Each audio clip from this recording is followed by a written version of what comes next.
Gamtel G Fiber, now you can enjoy super fast internet in gigabytes. G Fiber is affordable, stable, secured, and accessible to homes, businesses, and enterprises. With Gamtel G Fiber, the future is speed. Gamtel, creating a brighter future in communication.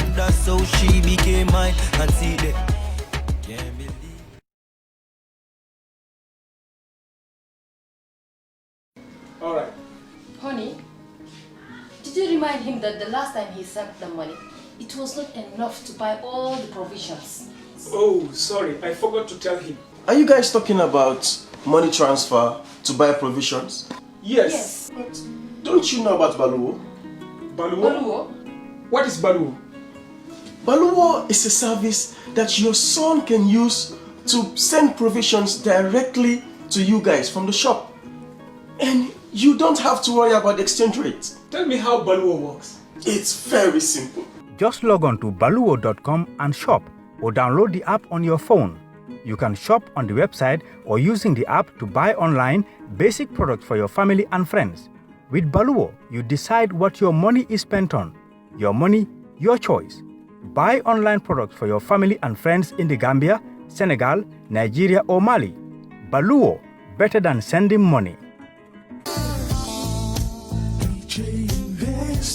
Are you thinking of owning your dream homes? EJ Investment is here for you. Secure our quality bungalows with 2, 3 or 4 bedrooms, or our story buildings 3 or 4 to 5 bedrooms at very affordable prices with flexible payment plans at our Sanyang Seaview Estate, where you can enjoy the cool breeze with modern infrastructure such as tar roads, covered drainage system, modern electrification with street lights, gated entrance with security posts, and social amenities such as gas station, shopping mall, medical clinic, park, schools, children daycare, and a lot more.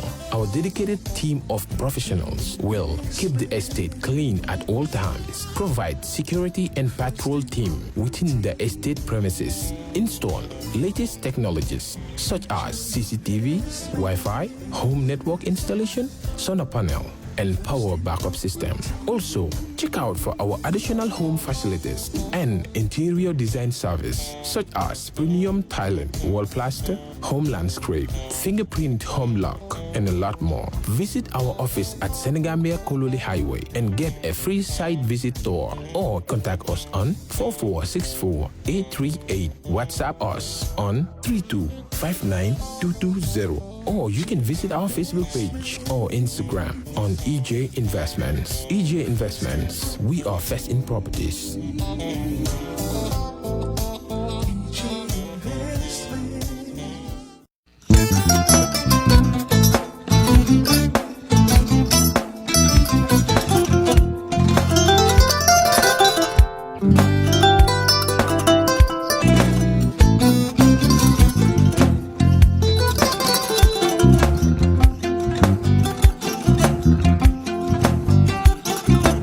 I get it. Albaka. Albaka, important. Yo, nga transfer la sto. Ya transfer la sto. Ha, code nyingi. Okay. What's that? Nsila ID soto. That's soto. Sorry. I get it. Bijan bro. Albaka. Mbaka. Bara alla service o tariaka. Mbale. Mo ki janna nun kunu bara tariaka. Janno mi yona forest de bureau. Gambia tonkon na lo mbali ya bere. Birim koyna fo katon. Bari si kodo kino katon nim fo bolong blabe to. 56 branches mola soto Gambia jam. Ha? Gambia kono ani Gambia bankala bankol. Nka kodo kiya bere to. Kodo sifa fo falindiro fo nyaadi lafta même na kodi to poto nin kodi maraw. Jannom number 1 ti nyonta. Andum fana nata anoda enterprise sotale. Golam nyindi ko domorol fana kol fana be firale le dadi man domorol ni fana beteata. Gambia dawda yalo ngam fa kendol sotale je.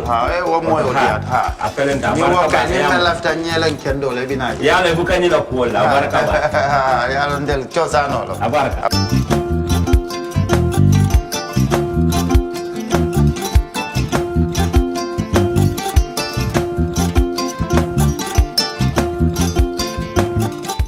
We live in a day and age where technology is creating a world without borders, filled with unlimited potential to improve the lives of the people around us. Innovarex Global Health ushers in a new way of leveling the playing field with increased access to quality healthcare services delivered at your doorstep. Our qualified professionals are equipped with state-of-the-art point-of-care testing technology to conduct tests such as kidney function, liver function, electrolyte tests, body composition, hemoglobin, A1C, and many more services with the highest efficiency in delivering results. The addition to our flagship, Wellness on Wheels, more fondly known as WOW Delivery Service, brings the entire clinical experience full circle. IGH has remained committed to creating the future of healthcare delivery. Gone are the days of sending loved ones outside the country for basic medical services. Innovarex Global Health offers a new peace of mind and takes pride in delivering the quality of care we all deserve.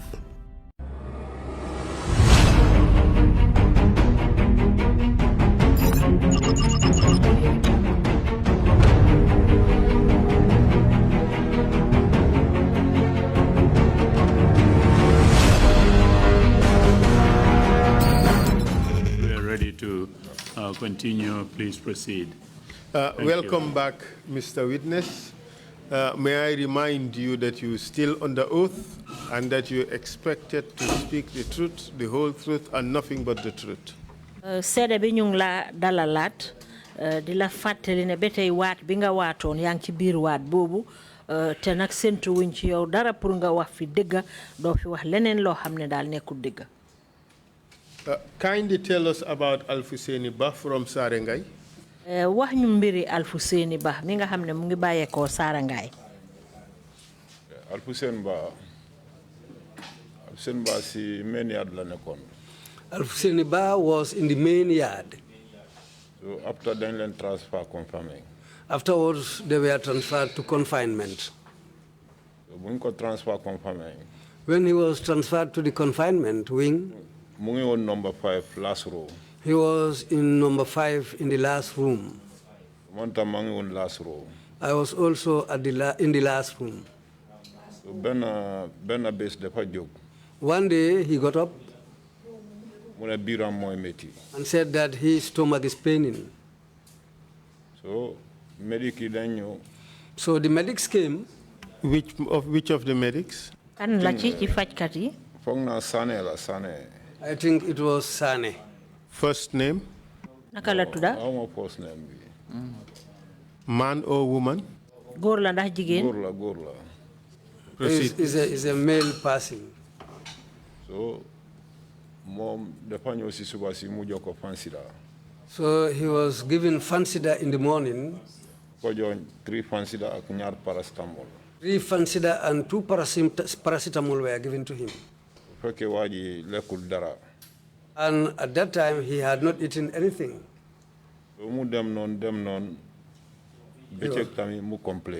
He was like that until in the afternoon, he complained again in the afternoon. Did they take him to hospital? No. Still, so complain, danye wo medic. If you complain, they will call a medic. Medic and when the medic came, he gave him Fansida again.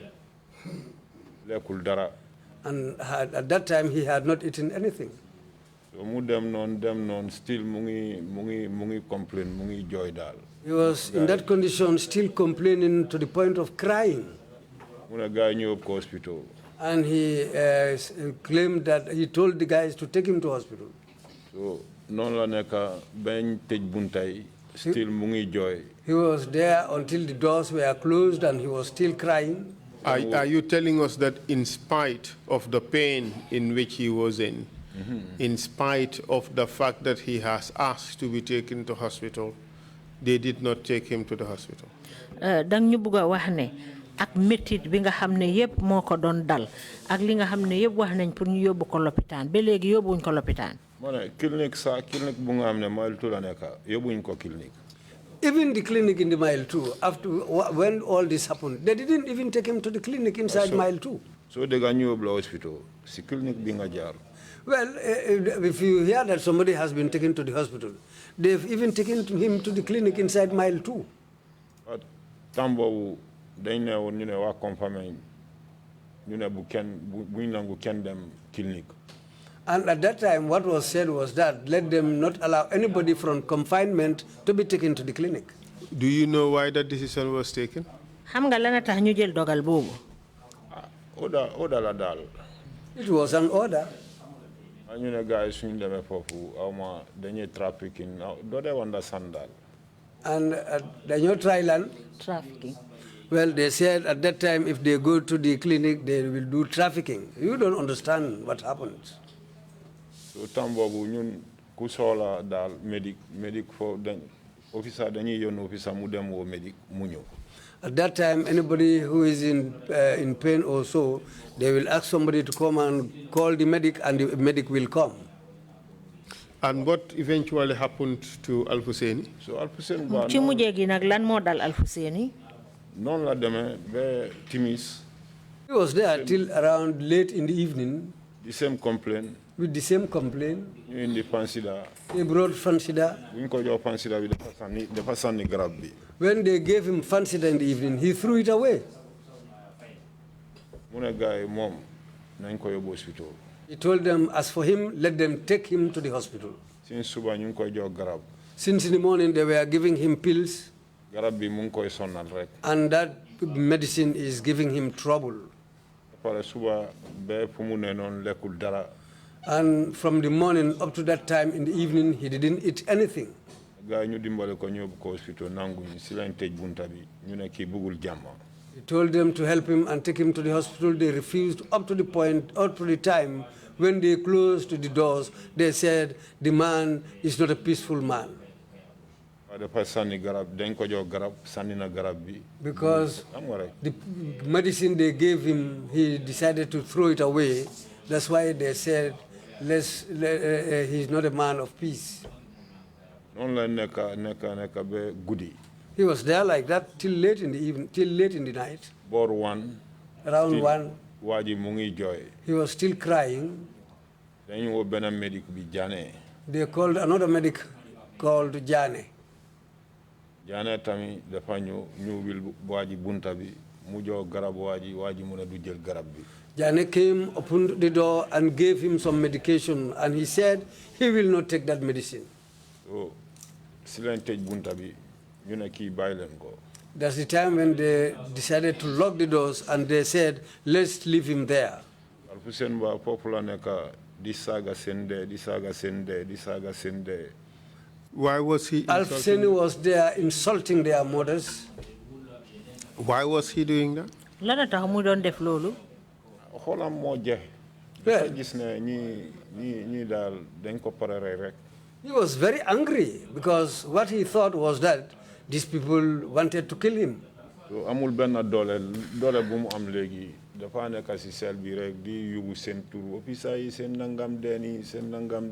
Because he has nothing to do. What he was able to do was to shout the officers and insult their parents. And he was left to languish in that cell? Légui nak non lañ ko bayé rek ci cell bi. Non lañ ko bay be mu séda. That's how they left him there until he died. Yeah. Did they... All right, let's move. Do you know whether they did a post-mortem on him? Ndax xam nga ndax gannaaw bu mu déyé nak docteur yi sét nañ ko pour xam lan mo sabab déyam. ñom kay suñu ñëw kay gis na ne deng na mom Mamadi Mané sa bés déyam bi man dama saga gaay. Well, dañ ñëw bor 9 ak seen balankar bi ñu jël niw bi mané waaf ci bopam ak mom Sané dañ ñëw jël mané yeen a ray ki kenn rayu ko yeen a ko ray. Well, those people, they don't mind. Even when Mamadi Sané died, when they came with the stretcher, Mamadi Mané died, when they came with the stretcher to take him away, I insulted them. I told them, in fact, you people, Sane and the other guy, I told them, you people are the guys who killed this man. And they said, the man is a madman, don't even answer him, don't even check him. But how did Mamadi die? Mamadi mom nakala deye. Mamadi comme numala waxe buñ ko escort pour yob ko clinic. What I said before was when they were escorting him to take him to the clinic. When he tried to sit down, the officers thought that he was about to pick up something so that he will throw it at them.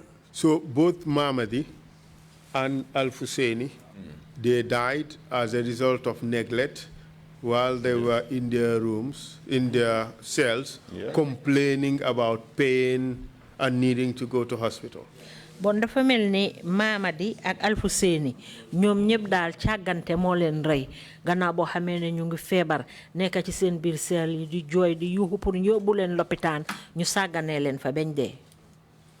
Lool mo am. Yes, that's what happened. How about Dennis? Naka Dennis nak? Dennis dara jotulon Dennis fébarul dal ba mun mo né fébar bi la am wala fébar bi dédé. Dennis, nothing happened to him. In fact, I cannot say this is what happened to him or this is what happened to him. I cannot say that. Yes, we were on the second row. In fact, he used to train at our door. What do you mean by he used to train at our door? You mean he used to do exercise? Boy tambobu kuneka danga train aso trainul dimbale sa bopa leka bu nga nekk di leka bawul yaa ngi still toog benn place su yaga at that time the boys there used to help themselves by doing some exercise because the food is not bad and we are always placed at one place. The food is not good. The food is not good and you are seated at one place, so you have to do some exercise to help yourself. Kooku moom dañ duga ñu nekanoon ba changes after changes ma dégga mu ngi dóor mara. Yes, we were there until when the time came for us to go in and they locked the doors. After that, when the time came for change of duties, after that we had him knocking on the wall. Bu mu dóor all bi si laa jóg.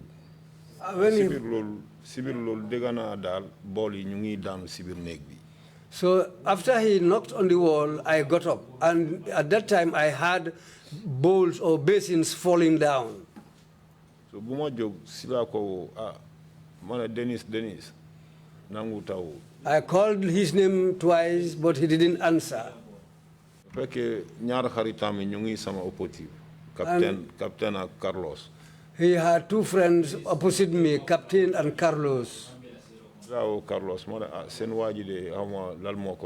Then I told Carlos, well, your man is here, but I don't know what has happened to him.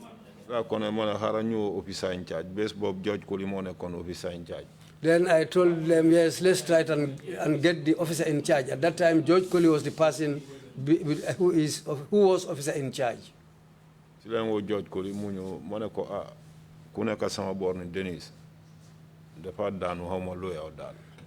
George Colley came, I told him, well, Dennis, the man next to me, we had noise there and I think he has fallen down. We don't know what happened.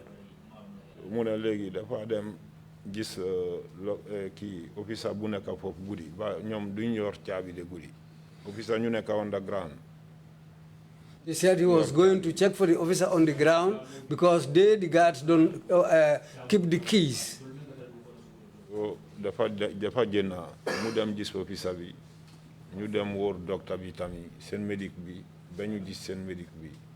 Around 2 o'clock.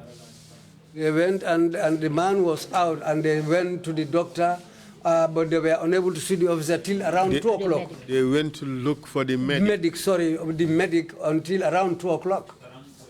So 2 a.m. At what stage did you speak to the guard? What time? Yow ban waxtu nga wax ak ñi doon garder fofu? Uma wa gaay bor 11 la won. When I was talking to them, it was around 11 p.m. 10 changes. They used to change duties at 10 o'clock.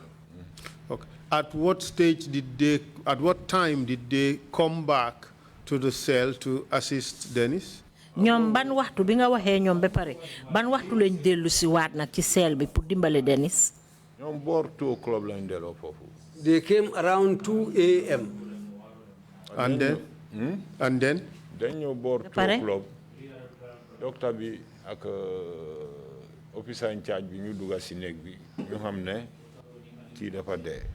They came around 2 o'clock, the doctor and the officer in charge. When they went into the cell and looked at the man, then that's the time they discovered that the man is dead. Did they come with a doctor or with a medic?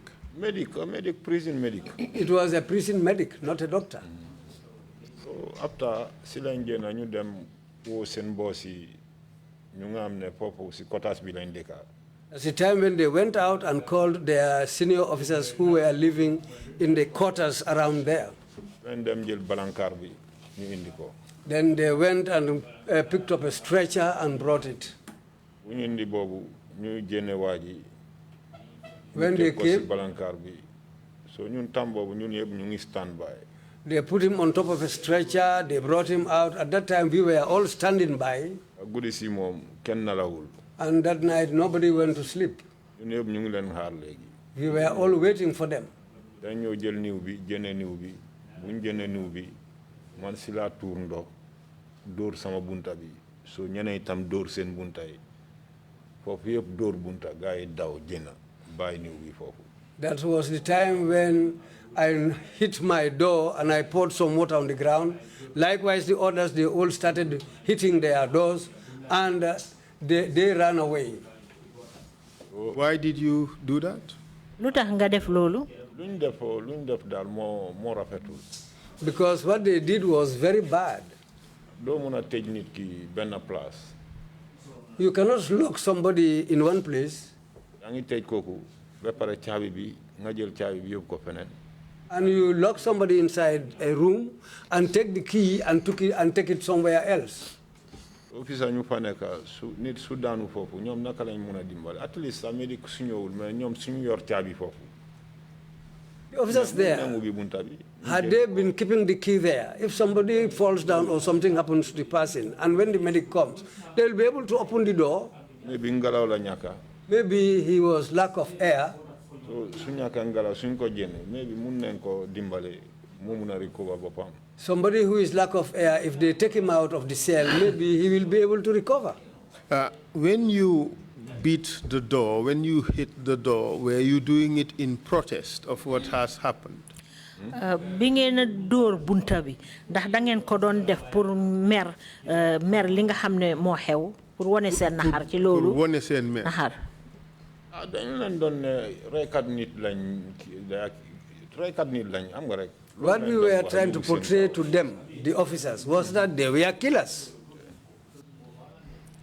Do you know whether an investigation has ever been carried out at Mile 2 prison just to inquire into why a prisoner died? Ndax xam nga ndax mus nañoo dajale ay nit yoo xam ne dañoo def ay gëstu pour xam su fekkee ne am na prisoner bu dee ñu jéem a def gëstu ci li nga xam ne moo waral deeyam bi. Loolu bu ma dugga Mile 2 musuma ko gis bu dul dee ki nu tudd sa Luis Gomez. Well, since I went to Mile 2, I've never seen anything like that, except after the death of Luis Gomez. And when was that? Lolu kañ la woon? Foog na 2018 bi wala 19 dal 18 la dal. I think it must be 2018 or 19, but I think it was in 2018. So since you were sentenced, 13 years in Mile 2 prisons, you have never seen a coroner's inquest? No. Yow dafa melni bañ la tëjee fukki at ak ñett ci Mile 2 prison musuloo gis kenn koo xam ne dee na fa ñuy def gëstu di seet lan moo waral deeyam. Musuma ko gis. I've never seen anything like that. Never. Let's talk about Malang Sonko. Nañ wax nag léegi ci mbiri Malang Sonko. So Malang Sonko moom foofu la nekk dead row la nekk. Malang Sonko was there at death row. And still he's there. One day, I cannot remember what problem he had with them. They came and took him out. They cuffed his hands and legs and they beat him.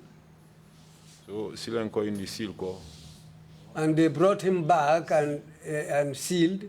And sealed him. And sealed him, yes. What does it mean to say that a prisoner has been sealed? So he lolu ne dañ ko tenkal du lolum tekki. That means the person has no right to go out. And then what happened? So after Koku non la neka fofu, bemu febar paralyzed. He was there like that until he became sick, up to the point that he became paralyzed.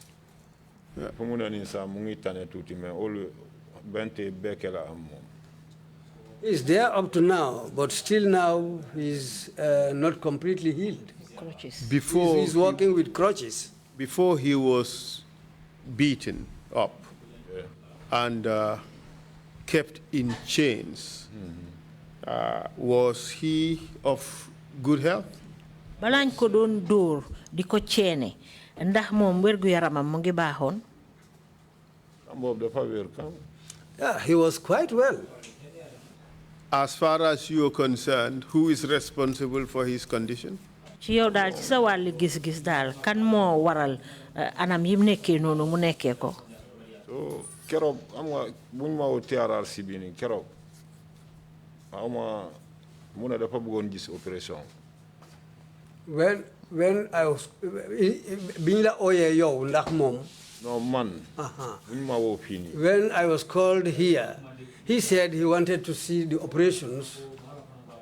Fan yooyu dafa dem si opération mu di santa opération. Those days, within those days, he went and saw the people at the operations department.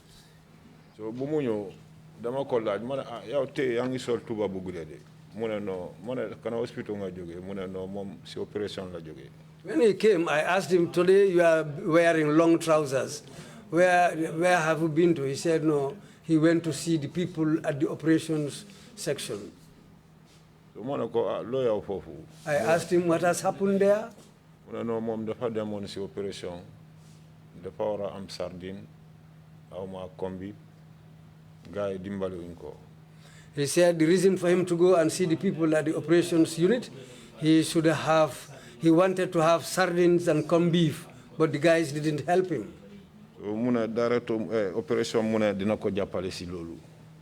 the operation said at that time they will help him with that.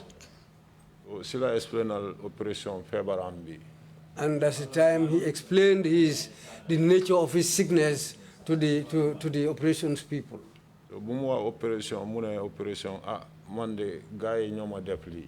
Then he told the operations people that it is the people here, the officers, who did this to me. And who was he referring to?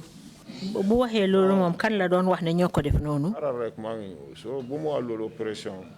he explained this to the operations section, then the operations section members said they will investigate the matter.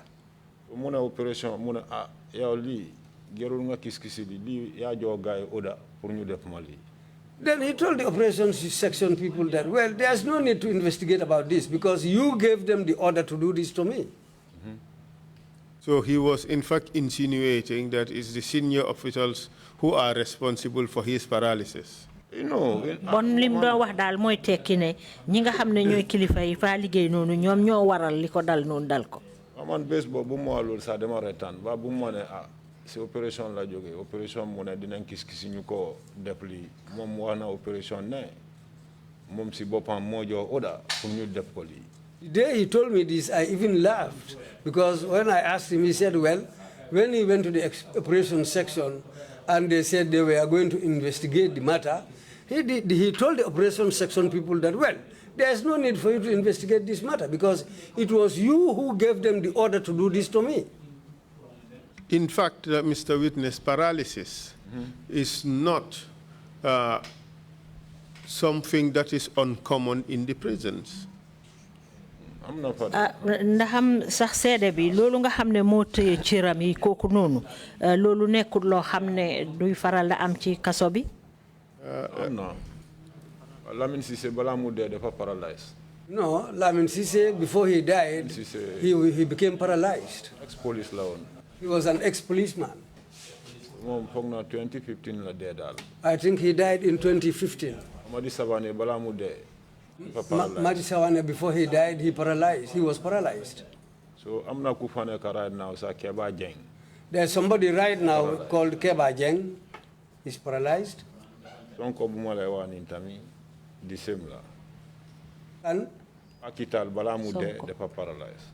Sonko, before he died, he also became paralyzed. And what do you think is responsible for this? Lan nga fogné nak mo dé waral lolu?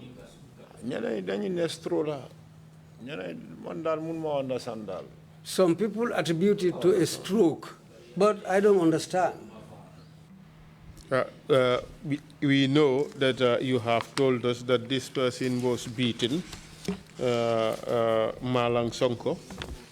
He was beaten, and soon afterwards he became paralyzed because he was kept in chains for a very long time.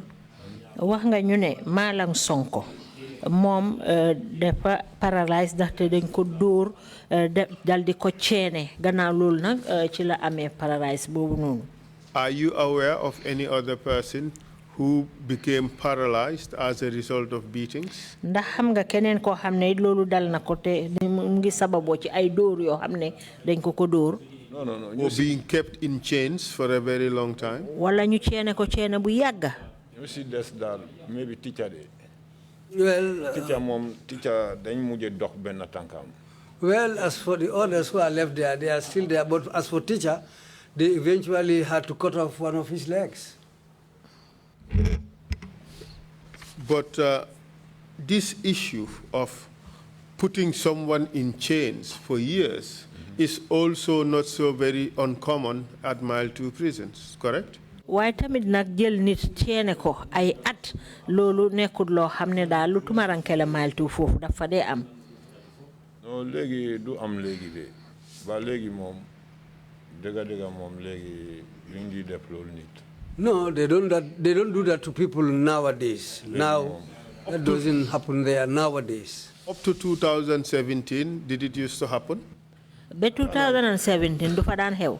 Comme ñu ma la wax nii ñoom Sadio Diadio ñoom capitaine Diop ñoom dañ nekk si encore 2 years ba pare 2 years boobu sax amuñ access pour dem hospital amuñ access pour dem clinique. As for Sadio Diadio and Captain Job, before that time, they were in chains.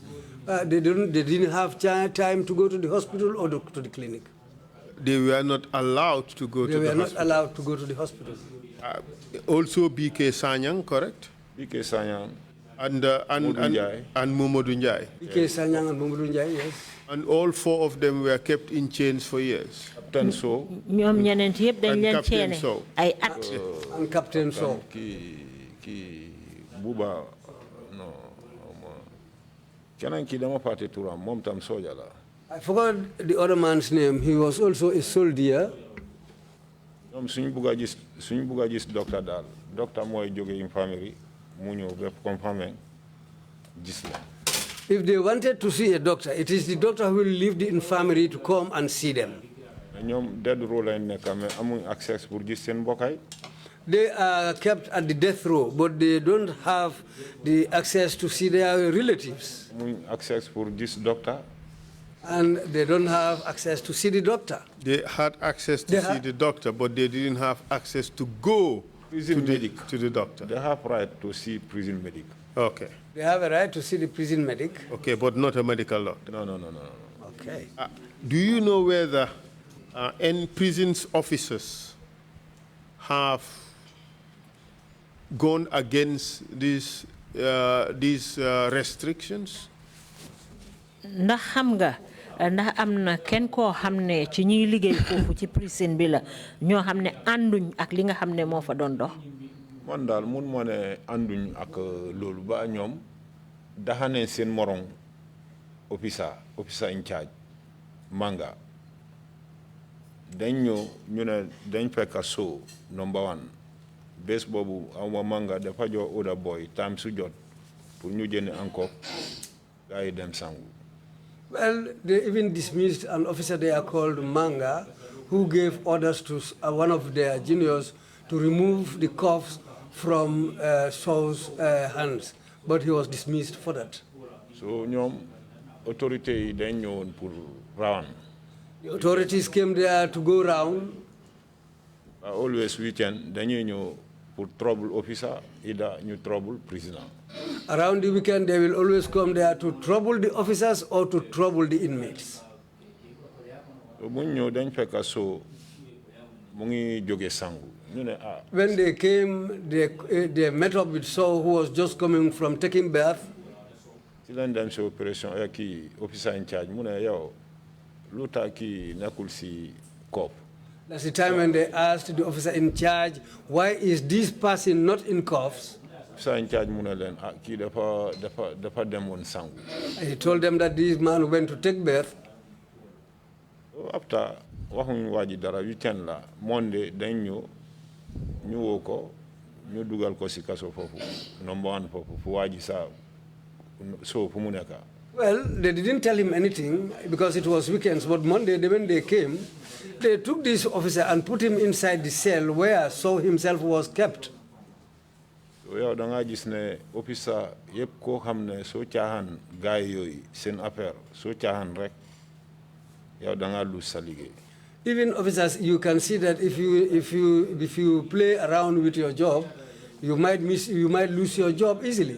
And what eventually happened to Manga? Manga nak ca mujjentel ba mom lana ko dal. Manga den ko yobu NIA after. Dafa sa fofu almost 2 months dal mu ngi si kaso bi ben day den ko jël ñu yob ko NIA. He was taken to the NIA. I think he was there for 2 months. He was in the cell at mile 2 for 2 months, and thereafter he was taken to the NIA. Right? Yes. And have you seen him again since? Gannaaw bi gisaatoon nga ko.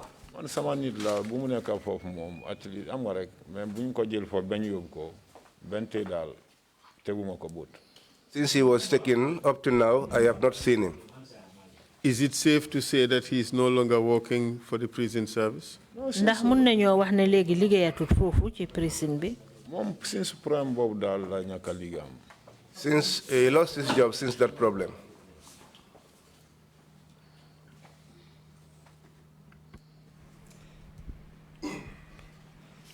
Now let's talk about the tortures that happened in the prisons. Léegi nañ ñëw nag wax ci mbiri mitital yi nga xam ne mu ngay xew foofu ci kaso bi. Comme the beating of inmates. Dóor yi ñoo dóor ñi nga xam ne ñoom lañ fa tëj. Ba man sama boppa sax si dóor yi laa bokka. Even myself, I was amongst the people beaten. As a victim or as an assailant? Do you beat or you've been beaten before? Dang de dóor wala yow sa bopp lañ dee dóor. Man lañ dóor. I was the one that was beaten. How many times have you been beaten? Tell us the number of incidents. Ñaata yoon lañ la dóor wax ñu ñaata yoon ci lañ la dóor yow sa boppa. First dóor bi ñu ne boobu vision 2016 la. The first beating was the Vision 2016. What is Vision 2016? Luy Vision 2016? So Ibrahima Jammeh dafa ñu woon kayit mu ne kayit bi president office la jóge. I understand. Ibrahima Jeju came with a Jammeh came with a paper and said that it was from the president's office. So mu ne su fekkente ne da ngeen ko mun a jàng ngeen jàng ko. And said that if we are able to read it, we should read it. So be Vision 2016 la. That is the Vision 2016. Ku fi dee dañuy suul sa bàmmeel mu ngi nii dañ la fay dugal rek mu jeex. Anyone that dies here, we will just bury you and that's it. Deputy director mu ngi toog moom tamit. The deputy director was seated. Bés boobu sa seen benn liggéeykat mu ngi fi Kerr. That day, one of the workers there, Kerr, was there. He witnessed it. Man bés bu ñu may jël sa ñoom Kerr ñoo ñëw jël si ma bés boobu. day that I was being taken away, it was Kerr and others who took me out. Yeah, what's the connection between your beating and this Vision 2016? Yow door biñ la daan door ban jokkale la am ak li ñoo wax Vision 2016. Maybe door boobu moo nekk Vision 2016. Maybe that beating was the Vision 2016. So help us to understand. He brought out a paper, you said, Jame, brought out a paper, and he said, for those of you who can read it, this is Vision 2016, right? Yeah. You die in this place, and that would be your grave. What did you understand him to mean? Léegi leeralal ñu Jammeh dafa ñëw indi kayit ne leen ko xam ne mun na koo jàng daal lii mooy sa Vision 2016 te ku fi dee fii lañ laa suul yow loolu naka nga ko yëgee naka nga li mu wax noonu noo ko déggee. Loolu kay man dëgg kay loolu moom dama gis ne dañ ñu bugg a finish rek. Frankly, I see that they just wanted to finish it.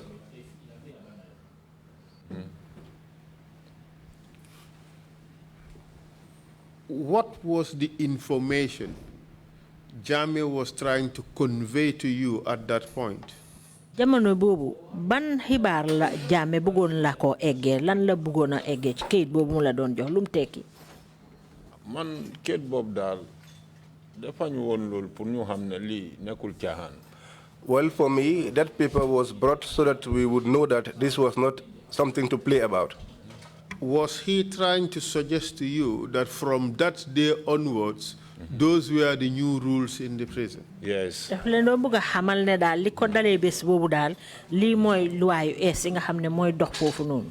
And what was to be this new rule at the prison? Lan mooy woon nag loi yu ees yooyu nga xam ne moom lañ indi foofu ci prison bi. loi bu bees yooyu kay dañ ñu wax ñu ñëpp ku caaxaan. The new rule was that anyone that tried to play around with the president, the vultures will consume you. And who are the vultures? Léegi nag bon ñan ñooy tan yooyu. Maybe ñun la. Maybe it was us. But the vultures would consume you. It means the vultures were different from the prisoners because the prisoners were supposed to be the victims of the consumption. Suñu waxee ne ku foyee nguur tan yi lekkanda loolu dafa tekki ne bon tan yooyu nekkul ñiñ tëj ci kaso bi ndaxte ñiñ tëj ci kaso bi ñoom ñooy ñi nga xam ne ñoo doon doru ci mbir yi. ñun de daal ñun man gisuma daal lu ma ko def wala am nga rek. When did the beatings in fact start? Did it start from that day Jammeh came with the Vision 2016 or had they in fact started before? Door yi ñu leen doon door noonu kañ la commencé gannaaw bu Jammeh indi kayitam boobu muy ooyee Vision 2016 wala balaa moo indi kayit yi ci lañ la daan door. Door bi startul foofu de. The beatings did not start there. Door bi dafa start si beneen officer saa bu nga xam ne aw ma sergeant la aw ma dañ ko demotoon Corporal Balde. It started with one officer. I don't know whether he was a corporal or a sergeant. He was demoted. He was called Balde. Balde dañ ko yegal si table bi dañ ko door ba taati yi néew. They stretched him on the table and they flogged him until his buttocks were swollen. And Balde Bob since base Bob la gis Balde Bob. And that was the last time I saw him. Was Balde an officer or was he a prisoner? Balde dafa doon liggéey wala dañ ko fa tëjoon. Officer la. He was an officer. An officer was stretched and flogged. Yes. Ki fa liggéey ñu jël ko tëddal ko dóor ko. Jammeh. Jammeh. What's the name of this Jammeh? What's his name? Ibrahima. Does he have any other names by which he is known? Ndax Jammeh boobu am na beneen tur boo xam ne moom lañ ko gën a xamee. dañ ko ne Chief Torturer. They call him Chief Torturer. Who calls him Chief Torturer? Kana ko daan ooyee noonu Chief Torturer. Maybe gayam yi ñoo koy woon noonu prison officer ba am nga kooku officer sa ñemewuñ ko de. Maybe his comrades, the prison officers, even his colleagues were afraid of him. The one that drove me here today, he was his personal driver. The last beating we got in his office, that guy was present. Has he ever beaten you, Chief Torturer? Mom ndax musna la dor. Jamme bobu musna la dor yow sa bop. On that day, Jamme was the one beating me up. Mr. Chair, our screens are, my screen is blank. I don't know whether it's the same for you. I don't know whether it's the same for televisions at home, in the home. So it looks, it's okay. Okay, the problem is local here. All right, thank you very much. So then we proceed. Let's talk about the first time he had beaten you. What happened? Legi nañ wax njëlbeeni yoon bi la jàmme dóoree lan moo xew. Nothing happened. They took me into a one-man cell. Mr. Witness, obviously, you would have done something. Whatever it was, tell us what you have done. No, I didn't do anything. But I can tell you the source of that problem. Okay, tell us about it. The problem and summarize it, huh? Léegi wax ñu naka la demee waaye nga tënk ko daal mu gaaw. I was in confinement. The problem started in the main yard.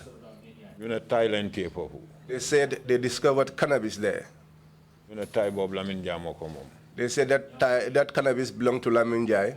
Lamin Jah. Lamin Jah. So,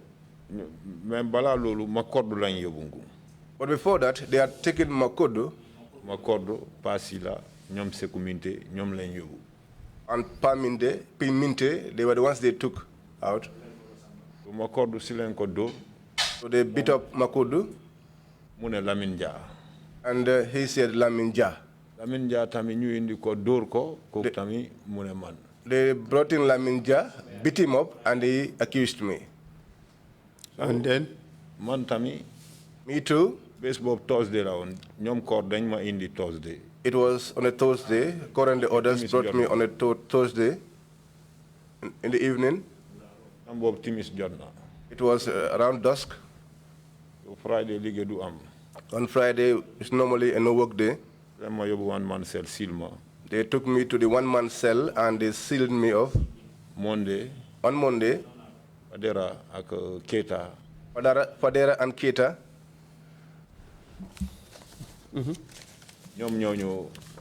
They came. They handcuffed me inside the cell. When I came out, they hooded my face. When they did that, they took me onto a vehicle.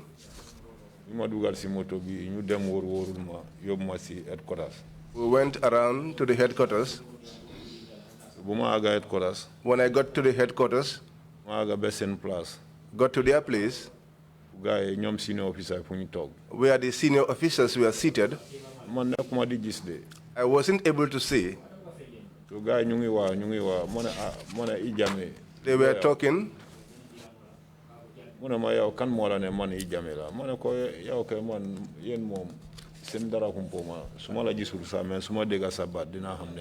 I called out Ijame's name, and a voice said to me, "Who told you I am Ijame?" And I said to them, "Nothing is hidden from me. For you, whenever you speak, I am able to recognize your voices." So during the course of that encounter,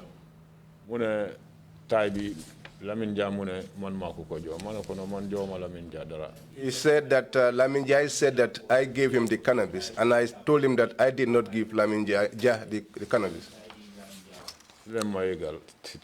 So they stretched me on the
dorma after they beat me up, after which I was brought down the table and water was poured over me. How many cuts were you given? How many strikes? How many strokes? Ñaata yar lañ la fa door? Bob amul compté council. Bob dañuy door bañu sonno ñu waccal la. It was countless. They will beat you until they tire and then they will bring you down. Suñu la wacca luñ bëgga ci yow so waxul ñu ne ta yegal len ko. And when they bring you down, if they will not get from you what they want to hear, they will put you back again. So door bi non la démé after. That was how the beating took place, and after? Then in the Stanley, in the Terry. Stanley. Koku Nigerian la. They brought in Stanley.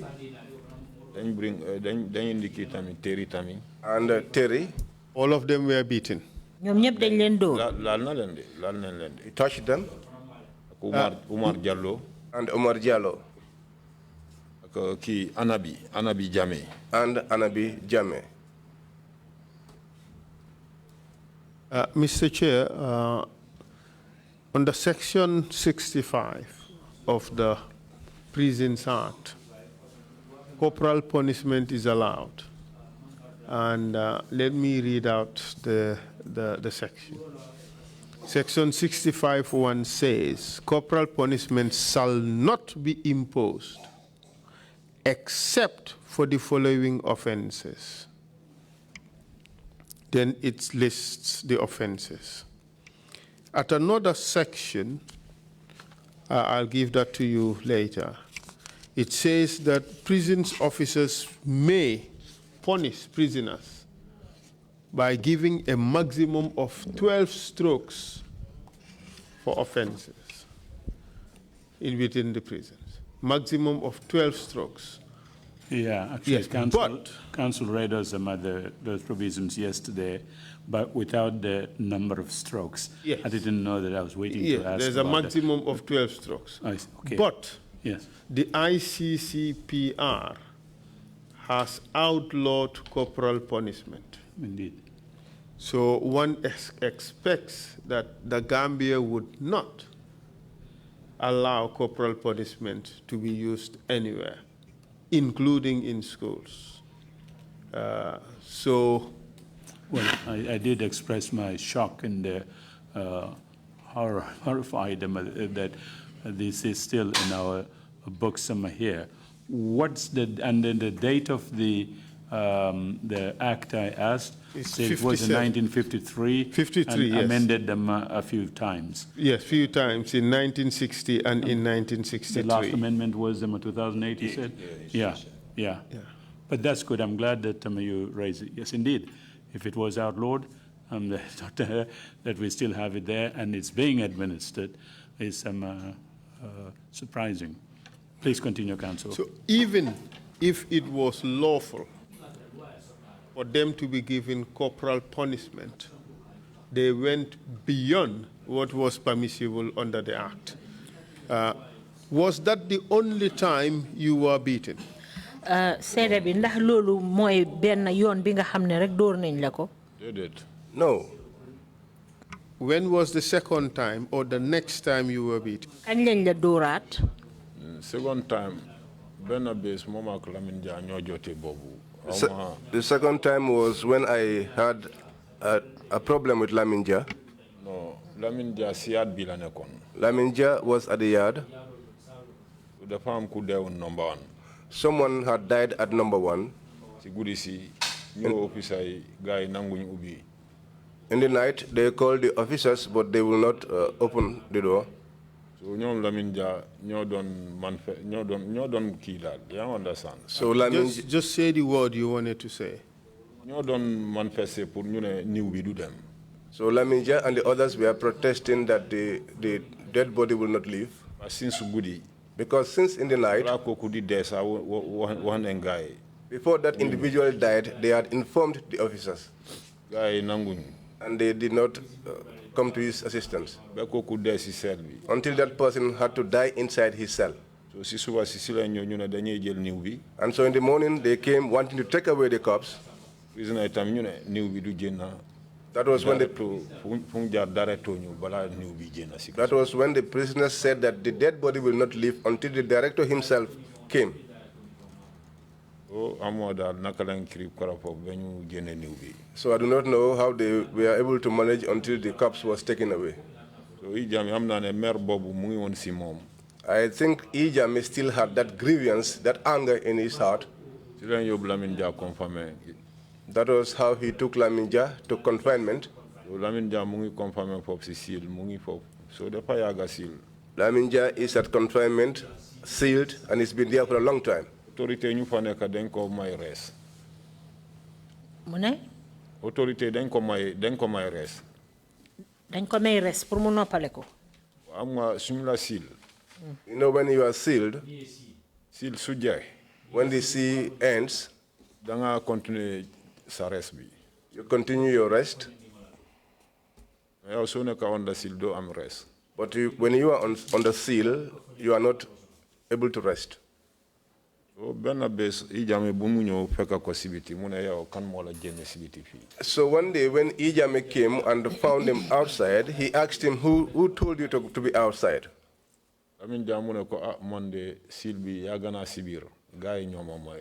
Laminja said to him, well, I spent a long time inside the seal and I have been given the chance to be here. That is when I came, I said to him, well, Commander, you should also allow this man space now.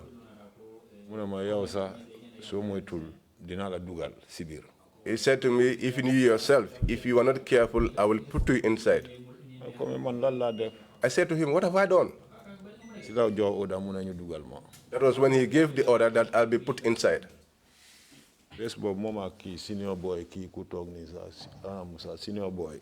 That day, himself and the senior boy who is seated in front here, Joe NIA, Koli, Ajunta,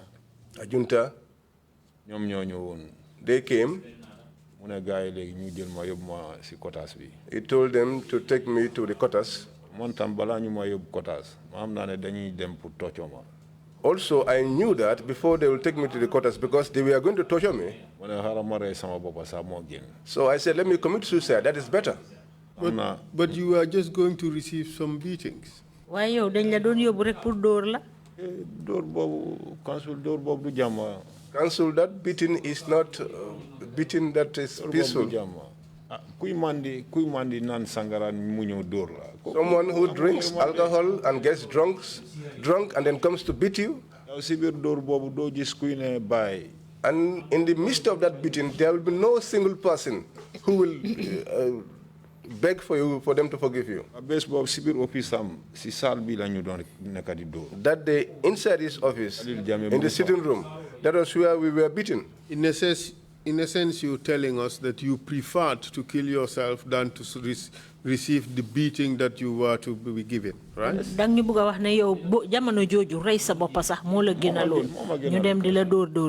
It was better for me, yes. And what did you do? I ended up injuring myself. And then they came and what did you use? Handcuffed me. I took an iron. And what did you do? How did you hurt yourself? You cut yourself in the chest? Mm-hmm. Yes. Were you just pretending that wasn't going to kill you? I'm not Granjai. Montam non la muje. Granjai. James Moko Pengu. Tuti mu de. When you go hospital, doctor Munaya so sunya indolon fidanga don de. It's not only me. There was one guy also, Granjai. James had injected. James had injected him, and when he got to the hospital, the doctor told him that if he had taken a lot of time outside, he would have died. One time, he even tried to kill himself.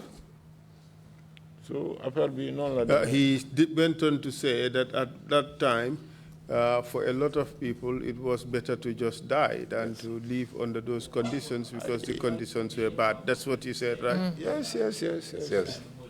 It's better to die and be at peace than to go through the condition. Do you have the marks, the scars?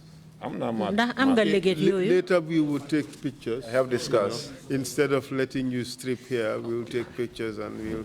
Wow. No, it's okay. Balanga sumeku fi da buñ paré fi dinañ sét liggéey yoy ñu natal ko. That's right.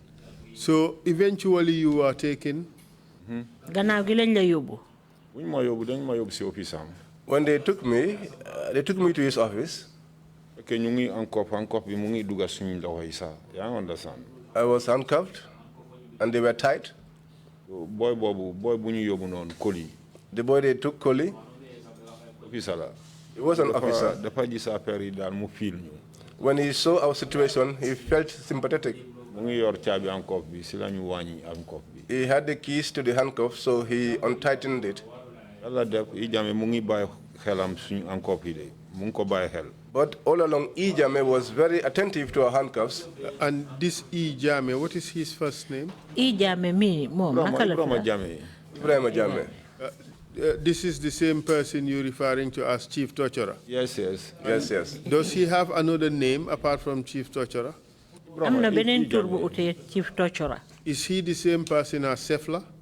No, Sefla mo gëna soxor bi yépp. No, Sefla is more brutal than all. Sefla ya jaaju.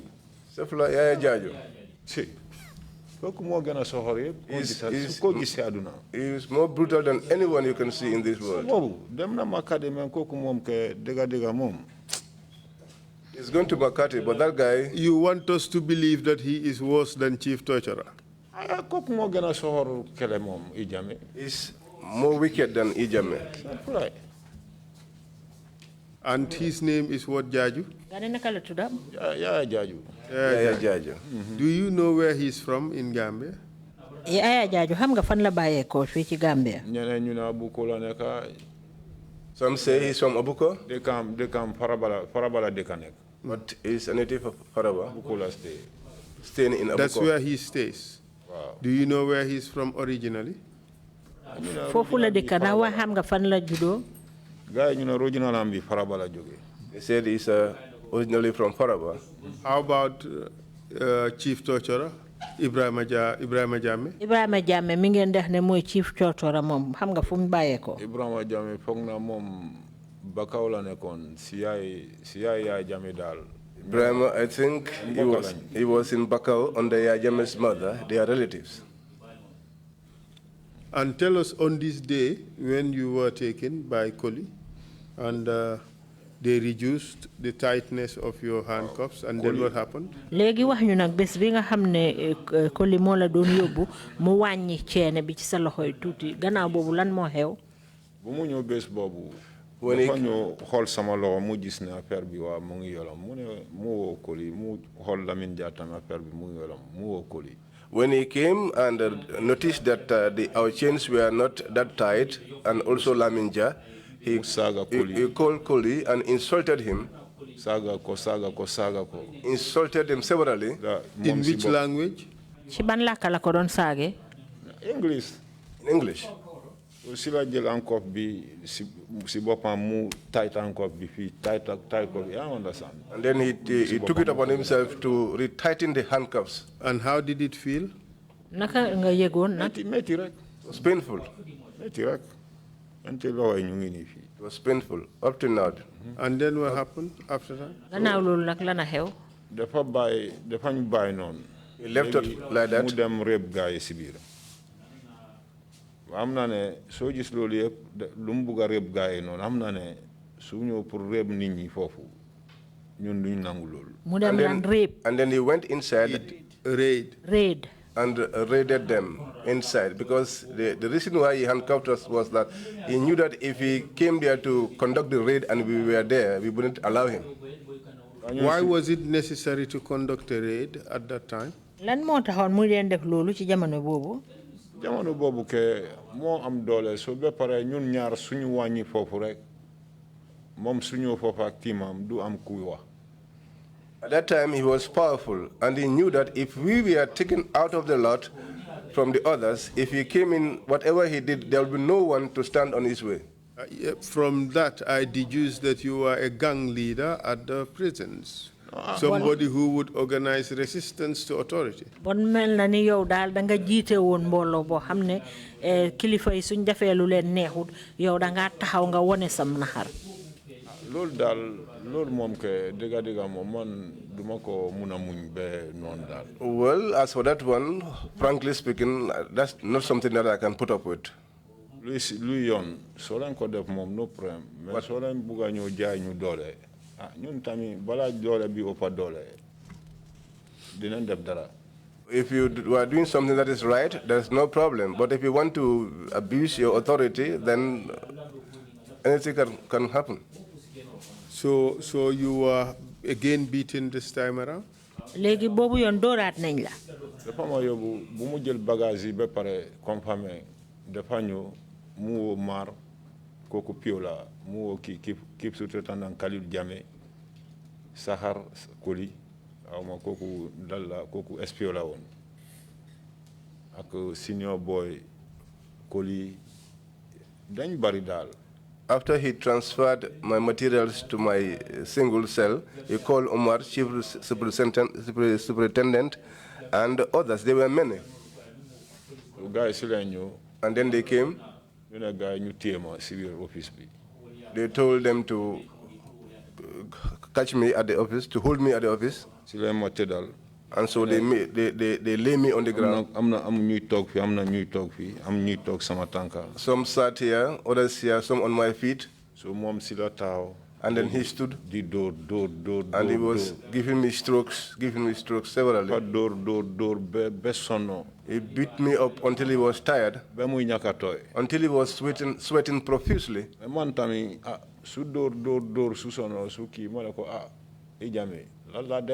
So me too, after beating me severally until he gets tired, I'll ask him, Ijame, what have I done? He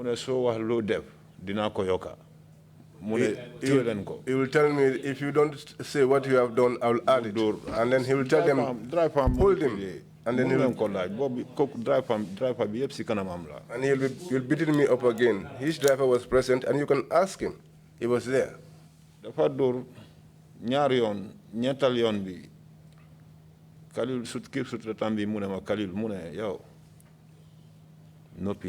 He beat me up for 2 times, 3 times, and then the chief superintendent told me to shut up. Because this man will kill you. Keep quiet. That was when I kept quiet.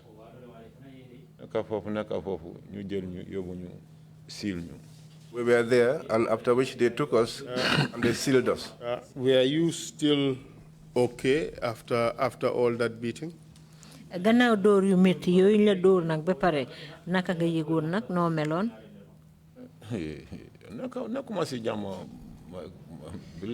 I was not at peace. Man since Boba Bente awma wér bu yaram mais duma di ñame dem hospital tamit duma ñaan yàlla sama 9 months je ma jëna seen loxo ma mëna dem faj sama bopa. Since that time up to now, I am not in good health, but I am not always comfortable going to the hospital. All I am doing is. Sen doctor bi sa bu ma check fite wax na ma mu ne yow ay block wala man ko man lu nekk ci man mun ma la ko. What I am praying for is for the 9 months to complete so that I'll be able to free myself from their control. If your doctor here examined me and asked if I had high blood. Was that the last time you were beaten? No. That wasn't the last. Tell us the next one. Next one be Bob Thursday la won. The next one was a Thursday when we were beaten. He had gone to the yard. Boy insist. Boy when you insist, dafa jena mu dem gis director ñu call PRV. You mean to say that the prisoners resisted a search? Yes. Bon dafa melni ñi nekk ci prison bi dañ bañoon pour ñu visiter leen. Nga loolu la gisoon confirmé am na ne su ko bëgg a def confirmé man ak Lamine Dia teguñu loxo dinañ try benn nit daal bañ. That was what he suspected at confinement when he wanted to do it. He knew that if I was there and Lamine Dia, the boys would resist. That was why they took us aside and kept us under control.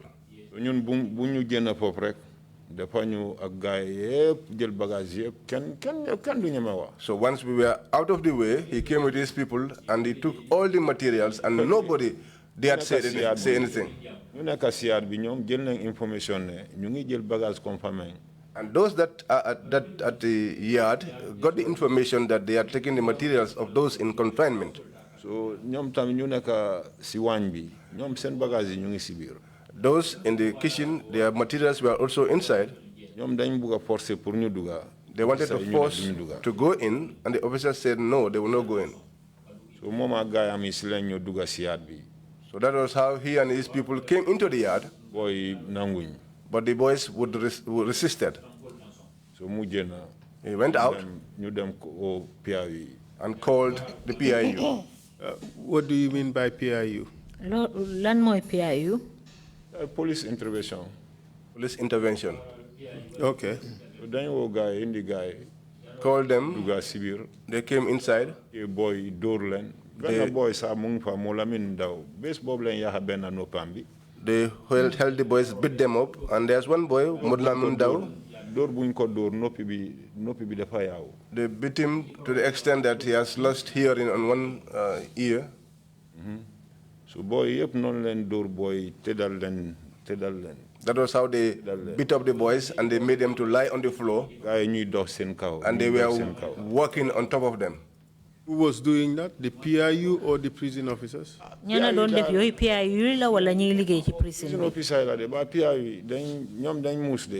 was the prison officers. The PIU are very smart. Even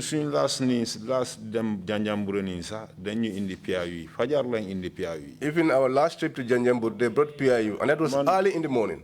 The prison officers handcuffed me, and they also shackled my feet.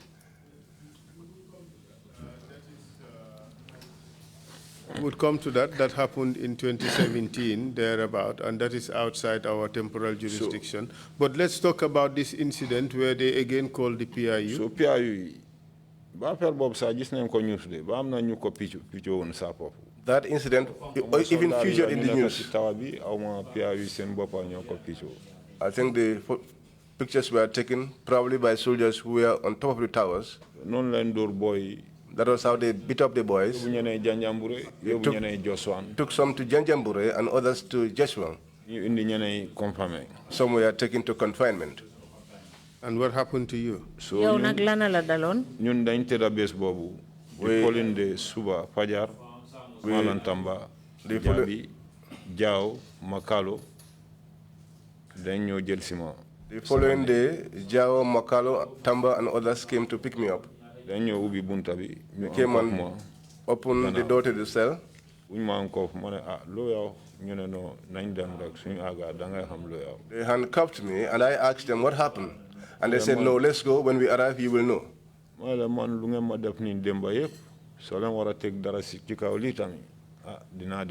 I said to him, upon all the things that you have done to me yesterday, if you are to add anything on top of that, I will die. That was how they took me out behind the confinement. They stuck sand into my mouth. That also I was lying down. Someone held my left arm, the other one held my right arm, and my legs as well. At that time, the chief officer, Malantamba, was the one doing the beating. He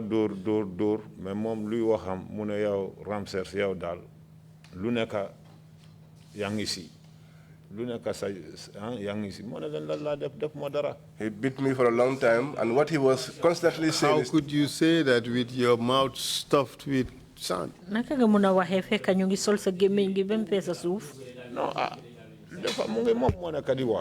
he was the one speaking. He said, anything that takes place here is you. Whatever happens here is you. And he constantly kept beating me up. But how were you able to tell him? After they removed the sand and I sat down, and he was questioning me. And I said to him, I have done nothing.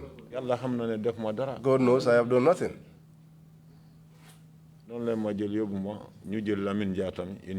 So they took me back and they brought in Laminja.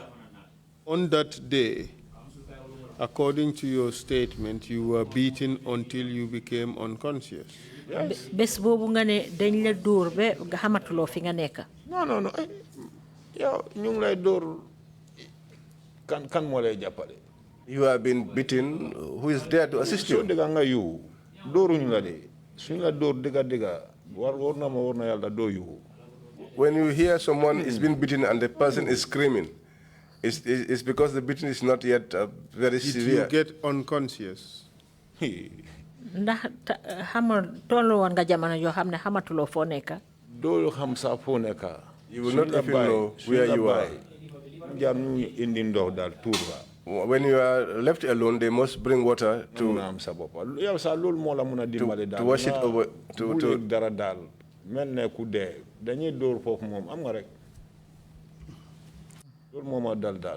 Okay, and then afterwards, what happened?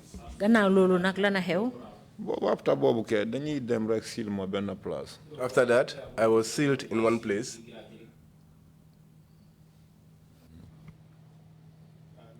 Was that the last time you were beaten? Last time. That was the last time. Did this coincide with the arrival of the UDP officials in Mile 2? Ndax lolu dajé na ak wa parti UDP bi ñëwé fofu Mile 2? Ba buñ def lolu Thursday, Friday, amna ne the next Wednesday, next week, Wednesday, Thursday, ci lañ tej ñom Ouseni indi lañ. After they did that, Thursday, Friday, I think the following Wednesday was when they locked up Useno Dabo and Co. Convicted. Okay. Sentenced, rather. Yes, sentenced. So, but prior to that, they were in remand. Why bala lolu remand lañ nekkon? Remand lañ nekkon. They were in remand. But before ñu yob lañ remand. Even before they were. Win lañ nekkon de. Buñ nekk fofu dañ laaj gaay ñu ne ñom tamit dañ wara am meew ak sukur at least su fekkente ne lekkay sax seen lekkay duñ ko mën a am mais nañ leen alaaw ñu am tii ak sukur gars yi ñu xool daal loolu mënul leen feebu si leen jël gars yi ñëw leen rimaay. Okay. So in all, how many times were you tortured in the prison? Mboole seen yépp. Beaten, corporal punishment. Ñaata yoon lañ la dóor bi nga nekkee ci kaso bi? 3 times. I was beaten 3 times. First dóor bi si leen génn sama bëñ yi. During the first beating, I lost my teeth. Which one was removed? Ban bëñ la moo ci génn? Okay. Who was responsible for that beating? Kan moo la doon dóor noonu jamono boobu? ñu ma dóor ñoom yi jame la seen groupe bi la de mun naa ne ba dóor boobu recruté ñoo si gën a bari. I was beaten by Ijeme and his group. Most of them were recruits. And of course, you have indicated that other people were also beaten, like Laminja and the Nigerians who were in detention at the time, and a host of other people. So in a sense, beating people is common in Mile 2 prisons. Wa wax nga fi ne ku melni Lamine Dia ak wa Nigeria yiñ fa jàppoon ak ñeneen ñoo xam ne ñu ngi doon tëjoon ci kaso bi ñoo ñëpp dóor na leen bon daal dafa mel ni mbiri dóor ñiñ tëj ci kaso bi daal loolu lu fa doon dox la rek. loolu moo nekkoon gànnaay kaso. That was the weapon of the prisons. Now tell us about Baba Job. He was detained in the prisons with you. Léegi wax ñu mbiri ki ñoo wax Baba Job moom tam ñu ngi ko téyewoon foofu ci kaso bi ak yow. Baba Job man foofu laa ko fekk 2007. I met Baba Job there in 2007. bu ma ko fekk foofu dëgga sama pala daal. When I met him there, frankly speaking, he was my elder. ñun ñooy play dam. We played drafts. ñu waxtaan number 1 ba moom number 4 la nekkoon man maa ngi woon number 5. We'll sit down number 1 and chat. He was at number 4. I was at number 5. How did he survive life in prison? Mom, naka la dëkkee woon foofu ci kaso bi? Jamono boobu maa baba tam boobu maa ko doon jàppale ba baba buñ ko lekka buñ ko doon jox si kaso bi rasinam du ko nanguleka. At that time, I was the one assisting Baba because the ration that he was given in prison, he never accepted to consume that. Do you know why he refused to eat the prison food? Xam nga li taxoon Baba doon bañ a lekk ñami kaso bi. I'm not a denko bugare dal whole guy. I'm not guy. He knew that they wanted to kill him. He did not trust them. And what was he doing with the food that was given to him? Léegi buñ ko indi laan lekk naka la ko daan def? I used to arrange food for him. How would you do that? Naka nga ko daan dimbalee ci lekk? Dama am benn boy siyaat bi Sonko kooku moo nekkoon raa sujeer boy bi waa Brikama la woon. I had a boy at the main yard. He used to wash the basins and the cooking pots. He is a native of Brikama. So mom moy raa sujeer sauce bi sujeer malo bi. He used to wash the cooking pot both for the rice and the stew. Suma soxla bol maro si kooku la ñu mane jappale ma am bol maro. And if I needed food, I used to come to him to assist me to have food. So I'm a bol maro mu taka ko mu sanni mako. If he has a bowl of rice, he will tie something around it and bring it to where I was. He would send it over the fence and you would receive it. That was even a crime on its own. If a prisoner was caught throwing food over into the cell, you would be packed. So that's how you used to get food from this guy Sonko? And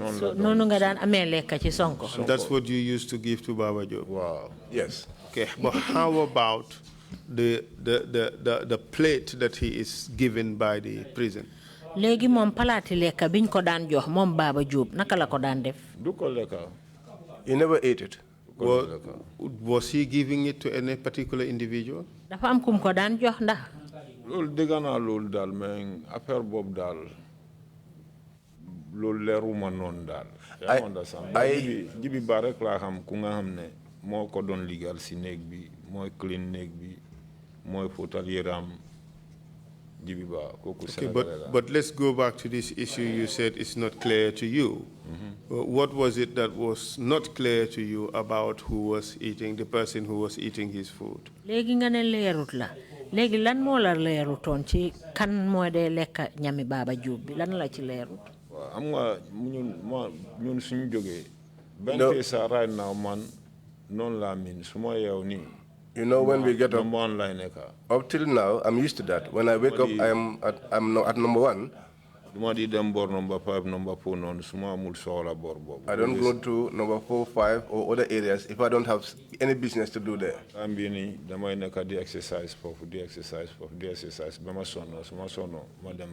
At this time, I'll be there exercising until when I get tired, I'll relax.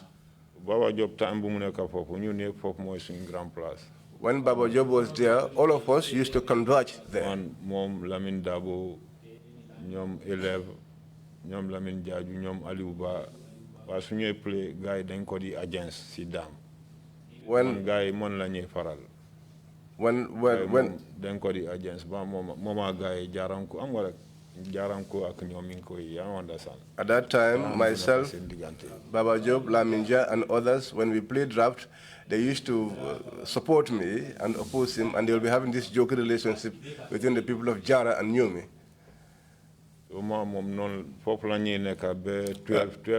What I am after is, was there any particular individual he was giving his food to?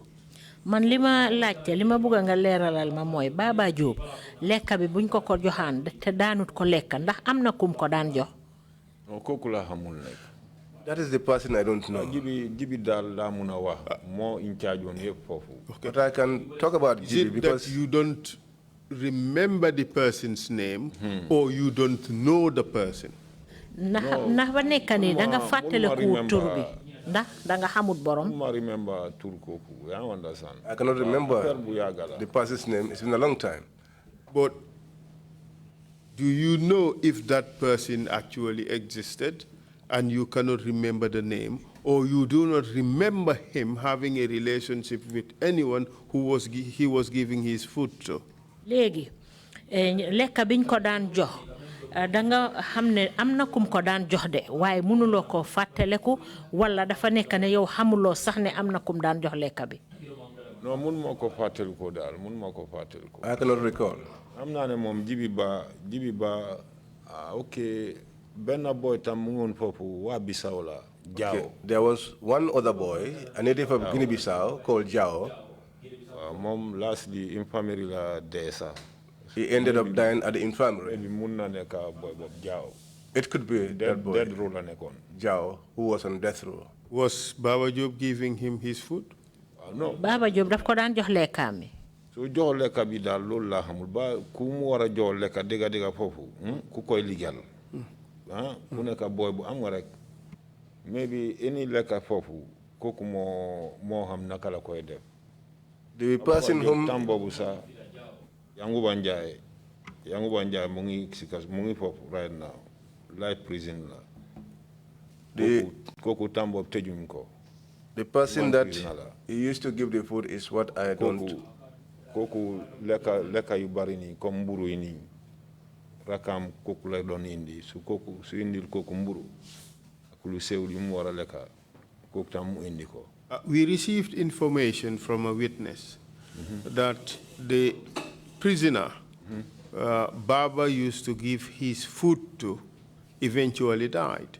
Dafa am xibaar buñ fu jot nak ne Baba buñ ko joxaan lekka bobu daanu ko lekka dafa am kum ko daan jox. We have not received a name, but this is. Can you confirm that as true, or you don't know? Ndax mun nga ñoo wéral ndax loolu dëgg la woon wala. Mun ma remember bobu. Man Baba foofu laa ko fekk 2007. I cannot recall that. Remember that I found Baba in 2007 there. But you know quite clearly that Baba used to refuse the food that was given to him. He wouldn't eat it. And your view is that he wouldn't eat it because he thought that they were planning to kill him. Yeah. Yes. He knew that himself. How do you know that? Naka nga xamee loolu? Xam na ko ba moom xam na ne ñu mu xamal problème daal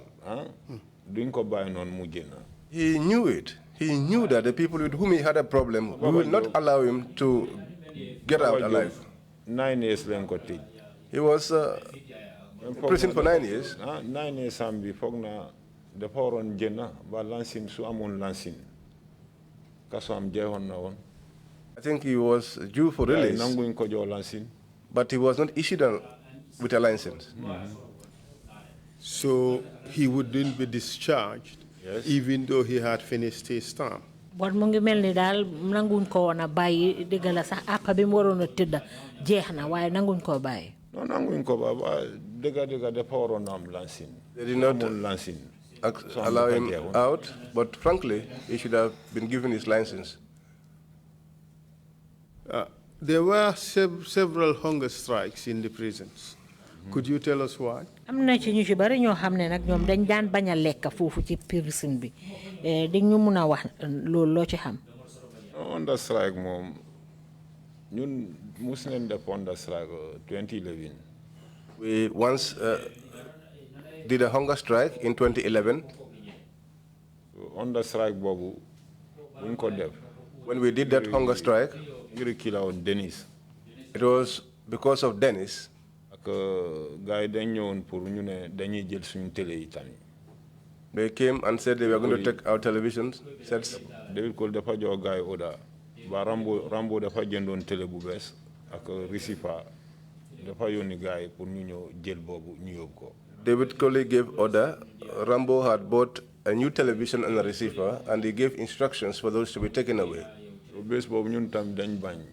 That day, we also refused. Baseball man Bajpai ñom Aliou Ba dañ bari ñun yeb dañ insist dal ñu affaire bobu du mëna dem. That day myself, Bajpai and the others, we insisted that they were not going. And what eventually happened? Gana gi lu mujjé xew nak?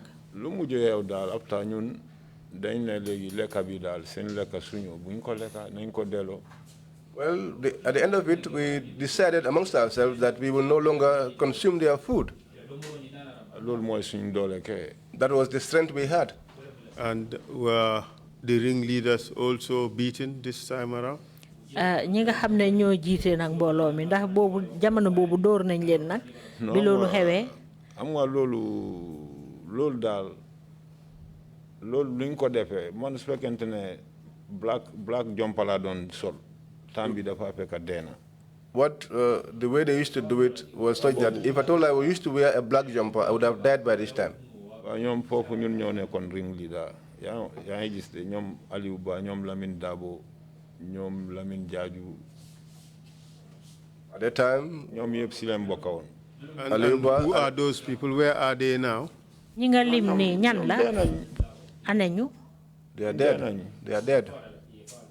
One problem boobu after dañ ma mujj génne si confinement foofu sax. Because of that problem, they ended up removing me from the confinement. How did those people come by their deaths? ñooñu lan moo waral seen dee. ñoom kay daal mun naa ne daal prison officer ñoo leen selecté.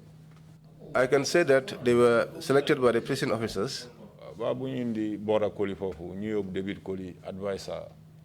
When they brought Bora and took David to the Interior Department as advisor, ñu indi Bora Koli foofu. They brought in Bora Koli. ñoo select affaire bi. They made the selection. And these were dead pro inmates, weren't they? ñooñu dañ leen tëjoon ne dañ leen war a rey ñoom la. Yes. And those are the ones who were executed in 2011. ñooñu mooy ñi ñu reyoon atu 2011. And you said they were selected by Bora Koli. nga ne Bora Koli moo leen tànnoon. Bora Koli tànnoon ñoom David moo leen tànnoon. Bora Koli did not select them. It was David who did the selection.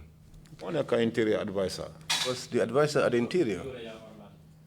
So moo xam prisoner itamit. And he also knew the prisoners. In a nutshell, how would you describe Mile 2 prison for someone who has no idea what the prisons is like? léegi nit koo xam ne mu ngi nii xamut sax naka la kaso bi mel yow bu fekkee ne yaa ngi koo waxal mbiri kaso bi ni mel naka nga ko koo waxee. kaso bi ke doo mun a ne Mile 2 kaso la de Mile 2 concentration camp la. You cannot refer to Mile 2 as a prison. It is a concentration camp. No further questions for the witness, Mr. Chair. So it's also time for the break, for the lunch break. So I leave it in your hands to decide. We still have another witness who should come after the lunch break. So it's in your hands, Mr. Chair. Thank you. So are you finished with this witness? Yes. Oh, thank you very much. Thank you, Counsel. And thank you very much, Mr. Conde, for your testimony. But that last description is a bit chilling, that Mile 2 is a concentration camp. jërëjëf Mr. Conde li nga ñëw joxe fi sa seede waaye dafa am kàddu yoo mujjee wax nag ne Mile 2 moom du kaso li ñoo wax concentration camp la foo xam ne dañ fa dajale ay nit loolu naka nga ko waxee loo ci tekki. It's quite chilling. It's quite chilling. Dawna yaram lol. Ragluna. Indeed. Thank you. Thank you for that. Commissioners, if you have any questions, Commissioner Jones, you have the floor, please.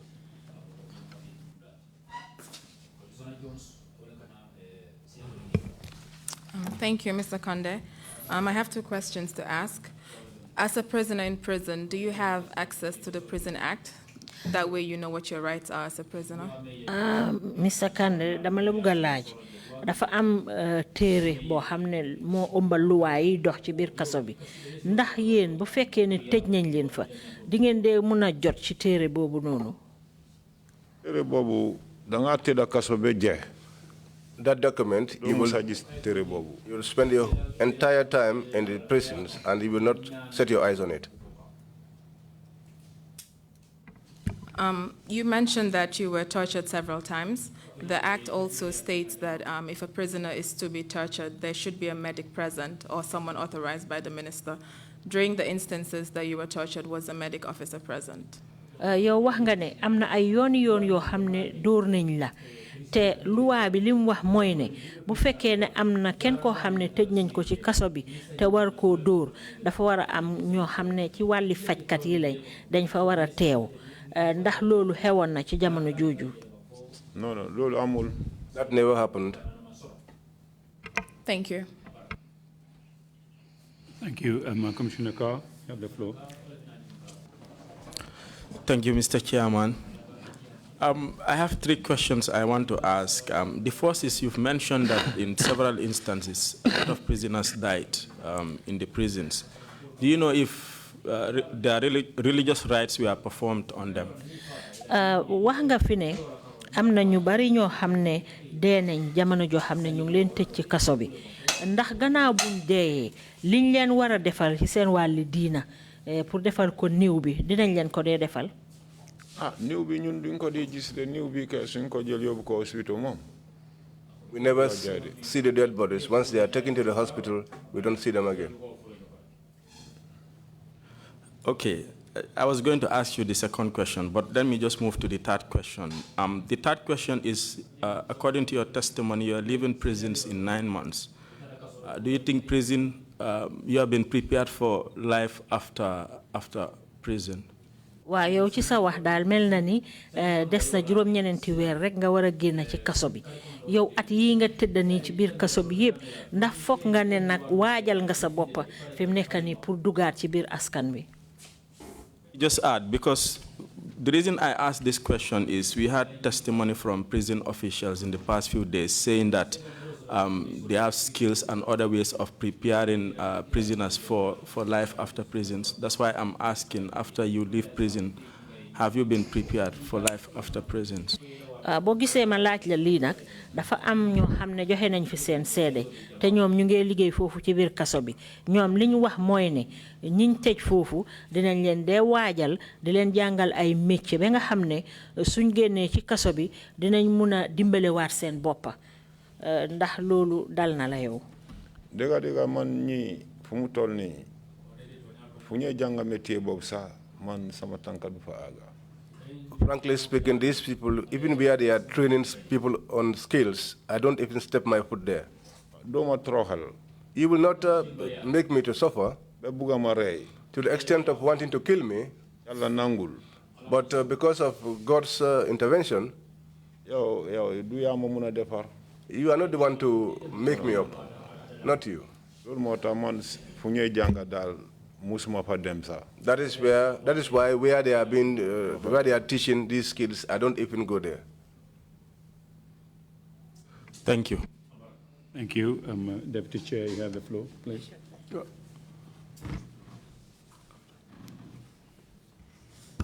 Thank you, Chair. Thank you, Mr. Conde. Mr. Conde. I have 4 specific questions. The first one is, where is Ibrahim Sanyang today? Bunjika bi moy, ana Ibrahim Sanyang? Ibrahim Sanyang he is dead. Thank you. The second one is, the deputy director who said that prisoners should not have access to sugar. What was his name?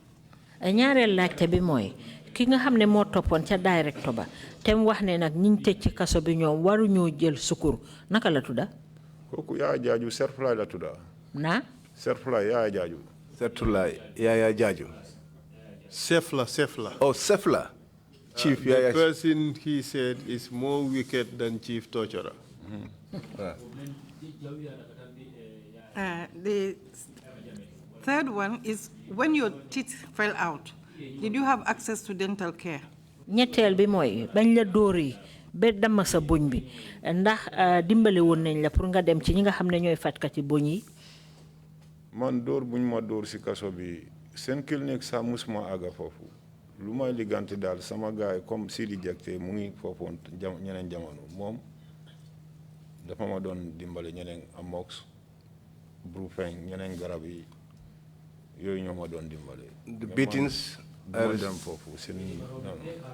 got at the prison, I never went to the clinic. I had people outside who were assisting me with amoxicillin and other drugs when I needed them. Final question is, how do you call the officer in charge when you are in your cells? Legi, jamano bi ngeen nekk ci seen cell bi naka ngeen di mun a ooyee naka ngeen a jotee ci ki nga xam ne mooy officer bi nga xam ne moo nekk in charge naka ngeen a jotee ci moom ba oo ko. So nekk si cell da nga taxaw si planter bunta bi nga yu complain officer. You stand at the door and peep through the window and call out the officer. And even at that, before they come, it takes a long time. Thank you very much, Mr. Kerr. Thank you. Before I come to you, Commissioner Mam Diallo, okay, Council, you wanted to raise a point of order. Please go ahead. Well, there is just one discrete issue that I just wanted to raise with the witness. Just one small issue, and then you would continue because. Yeah, please go ahead then. Yes, you testified against Esa Baji, Jesus, in his trial, didn't you? Ate binyo ate Esa Baji Jesus. Yo joxe nga fa sa ay seede ndax dëgg. It's not Did true. you testify It's a whole against him? Did you testify against him? Yes. Ndax joxe nga sa seede boo xam ne ànduloo ak moom. The evidence you gave, was it truthful? Lang fa joxe ci seede ndax dëgg la. That evidence was false. False evidence. False evidence. Why did you give false evidence against him? Lu tax nga def loolu. Mboka mi ñoma don topa so man suma ko deflon tambob sama bakken mun na si dessa. His relatives were after me, and if I did not do that, I could have lost my life. Si lo la neka. So luñ ma wa dal dama ko wara nangu. I was nangul man sama bakken mo fay des. I was under control, and if I did not do what they wanted me to do, I could have lost my life. Which of his relatives are you referring to? Yan mbokkam nga wax ni ne ñoo la doon toppa. Ba ñu kii affaire bi yëpp ñoom Pahar Jame ñoom Ben ñoom Numu Kujabi Easy. One by one. Tell us who. Wax ñu ñan la benn. Waa ñu ma woo moom si office NIA. Am boobu Numu Kujabi. At the office of the NIA at the time, Numu Kujabi. Pahar Jame. Key prosecutor bi Nigerian boobu Kenkeng. And the chief prosecutor, the Nigerian, Kenke. ñoo set plan bi yëpp. They cooked up the plan. Dañ indi Tony dafa bañ. They brought Tony, but Tony refused. ñu yóbbu Tony Bambadinka. And they took Tony to Bambadinka. Did they do anything to him? Def nañ ko dara Tony. Dañ ko dóor. Yes, they beat him up. Ko wa tamit waa luñ bugga danga wax. Whatever they wanted you to say, you will say. Dañ woo Tony ñu woo ma. After Tony, they called me and we discussed how we could implicate this guy. And what evidence did you give against him? Wan seede nga fa joxe woon yow. ñun ñoo bokk sàcca. Mais loolu naka la mun a possible. I said we were collaborators in the stealing, but how can that be possible? So in a sense, you told the court that Esa Baji, Jesus, was part of your gang, your criminal gang, which went around stealing from shops or breaking and robbing shops. That's the evidence you gave, right? Bon dafa melni yow li nga wax ci code bi moy ne Esa Baji dafa bokkon ci sa groupe bi nga xamne yena daan wër di sàcc ci bitiki loolu nga fa wax. Dañ ne moom jo inform fetel man koku musuma jo loolu ya understand. They said to me he gave me uniforms and weapons, and I said I have never seen this individual, but they kept persisting. Ba loolu yëpp amuñu woon doole sax mais moom buñ ko indi kaso ba mu jotaa ko seen big man bi si la affaire bi gën a am doole. Which big man? Yaa Jammeh bu mu amaa Yaa Jammeh problème. Xam nga moom tam boobu dafa doon wax you see. So in a sense, you gave false testimony against Esa Baji, leading to his troubles with the government, correct? Yow bon dafa melni yow da nga dem ci code bi nga fenal Esa Baji be lolu sax mo jur mu am jafe-jafe ak nguur gi. when you are given an opportunity to close, perhaps you would have a few words to say to Esa Baji and also all the owners of all those shops that you have robbed while you were a thief in this country. Bala nga jeexal dinañ la jox pour nga joxe sa kàddu yu mujja te yaakaar naa ne jamono jooju di nga jéggalu Esa bu baax ci li nga ko def ak borom bitik yi nga xam ne demoon nga toj fa sàcc fa. Council, when was the court made aware of the fact that Mr. Conde had given false testimony? It's coming out now. It's only coming out now. Listen, and I hope what we have been hearing from him now is true testimony, and he's been telling us the truth. That's why we went through the trouble at the beginning to explain to him the consequences of lying. Thank you, Mr. Chair. Yeah, thank you very much, Council. Imam, you have the floor, please. Witness. What I want to ask you is this. You see, all of the things that you have come across in life, you are about to be released. You say within 9 months, if God wishes it, you'll be out of the prison. I want you to tell the citizens of the Gambia what you have planned for yourself after that. And what will you tell Gambians today? Especially our youth, so that they do not emulate your footsteps and the troubles that you have encountered. Thank you. Thank you, Imam. On what I should say to Gambians,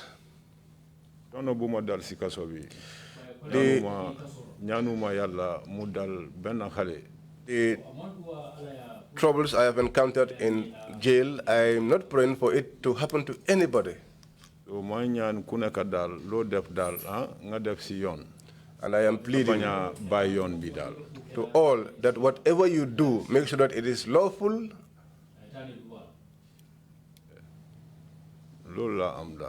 That is what I have to say. Thank you. Let me finish the commissioners on my left. Imam C, you have the floor, please. Ibrahima Soriba jërëjëf. Thank you, Ibrahima Soriba. Bi ngay dugg ci li fekk sey nga wala seyagoo? When you were going into all of these things, were you married or not yet married? Married now. I was married. Am nga ay doom? Do you have children? I have only one child. Where is he? He's in Guinea.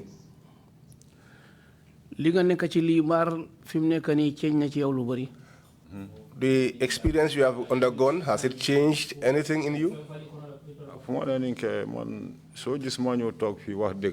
Where I am today, the fact that I am here sitting and speaking the truth, I have changed. If I had not changed, I wouldn't have spoken the truth. But the fact that I have sacrificed to come and sit here and speak the truth, it is because of change. Yes. What have you learned? I have learned the Quran, a little bit of it. Thank you. Thank you, Commissioner Samba. You have the floor. Thank you, Chairman. Ibrahima. Soriba Conde. What I want to ask you is, doctor yi nekk fofu yep amulen fa ben qualified doctor ci sen medic bi. Among the 9 doctors there, you have no qualified medics amongst them. Qualified doctor. Qualified doctor amu fade men dega jigen bu togon fi mu ngi don wa fi demba. There is no qualified doctor. In fact, the witness who was here yesterday alluded to that. Jigen bobu man musuma dimbale de mais sama morom prisoner yu bari never assisted me. Most of our prisoner colleagues, we assist ourselves. Yeah, she says that lady who appeared here yesterday, although she has never helped me, she has helped a number of prisoners at the prison. Thank you, thank you. Mungi dimbale yu bari fofu ba ñeneen sa sen garab yi suñ ko mun takki mo leen di jëndal garab mungi dimbale dal ba ñu ma nekkal fo man duma di dem clinique de mais ñu fay dem yépp lu baax lañuy wasi mo. She helped a lot of people. In fact, some, when they cannot afford their medicines, she will get them for them. She assisted a lot of people, but I personally never go to the clinic. So dafa melni yen prisoners yen xamulen ne amulen train nurse ko xamne war na leena dimbale parce que demba lañ nañ ko fi mu ne mom trainuñ ko train bo xamne train bu amé certificate bo xamne wone ne warana wone ne is a qualified nurse pour mu leena topoto. So it's like you, the prisoners, do not even know that you have someone who is a trained nurse to render assistance to you. Because we spoke to her yesterday and she said that she's not been trained to that level where she can be certified to be said to be a qualified nurse. Mom, munta ñëw fi mu ñëw toog fi mu ne Maltu am na qualified doctor su war a def loolu yàlla sax du ko baadal. She couldn't have come here and claimed that there is a qualified nurse at mile 2. If she did, even God will not pardon her.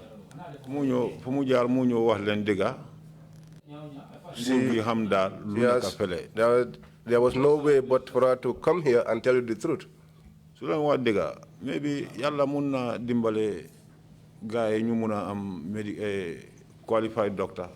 And by her telling you the truth, it could be that through the help of God, it will be that assistance will come for them to be able to have a qualified nurse.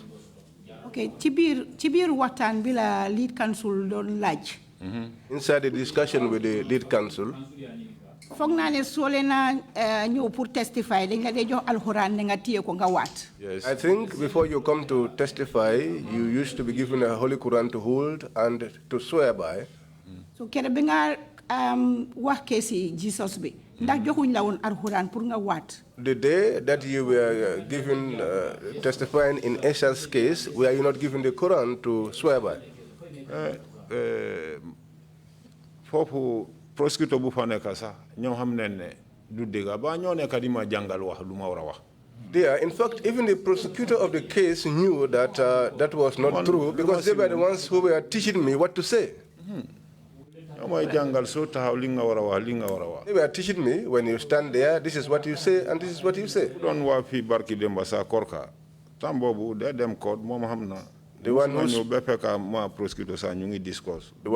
here yesterday, Korka, he knew about it.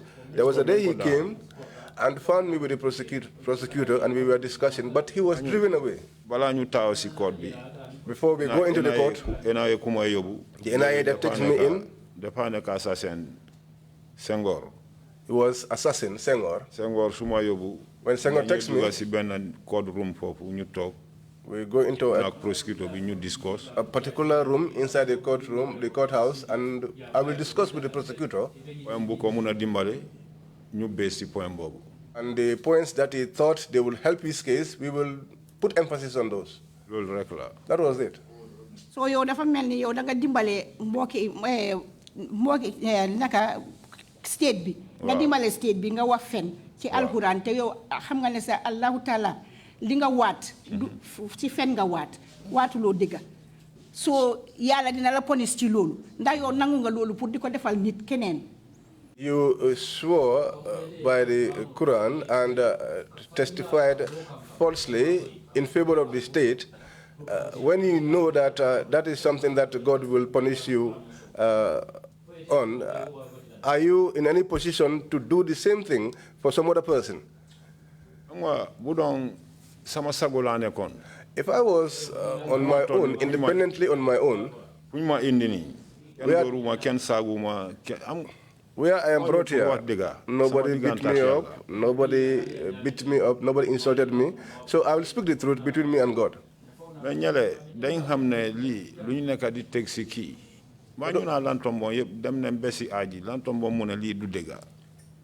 the others, they knew that what Then by case B.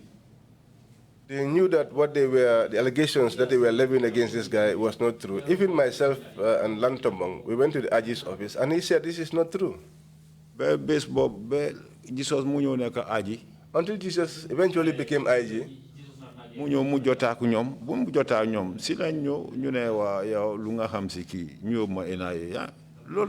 So when he had a problem with them, they came and said, what do you know about this guy? And then they took me to the prosecutor.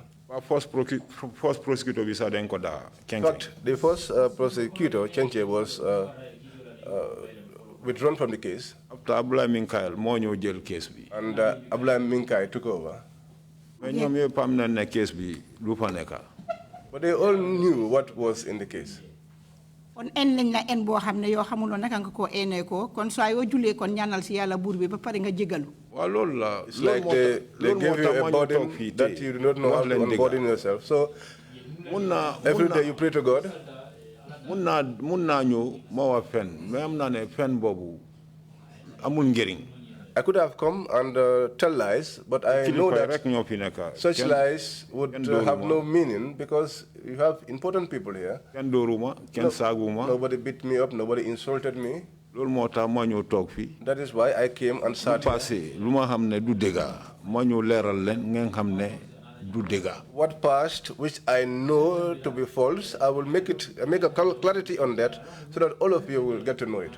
Sakadu bi baax na trop pour nga clarifier ko parce que dañ day wax ne ñun TRRC dañ leen fi dé ici pour jël suñ wax di leen ko def ci seen gémé yu pour ngeen wax kon xam nga ne liñ la def ci code bi leen ñun defuñ la ko bi mom yow ya xam li nga def nga wax ko lool motax ma ñu wax dëgg fi this statement is very important because there is accusation fi tok fi seen kanam sama morom papa ñu ngi fi sama morom yeb fi dal kilifa ñoo fi nekka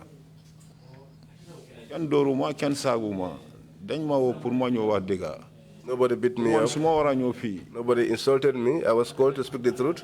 When it was difficult, to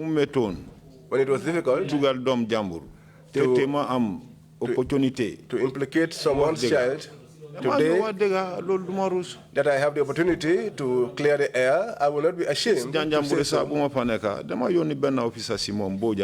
Even while I was in Janjambure, I sent one officer Bojan to him. I know today he is watching and listening to me. And I told him to ask Jesus to forgive me. What I have done against him, I regret it, and I'm sorry. That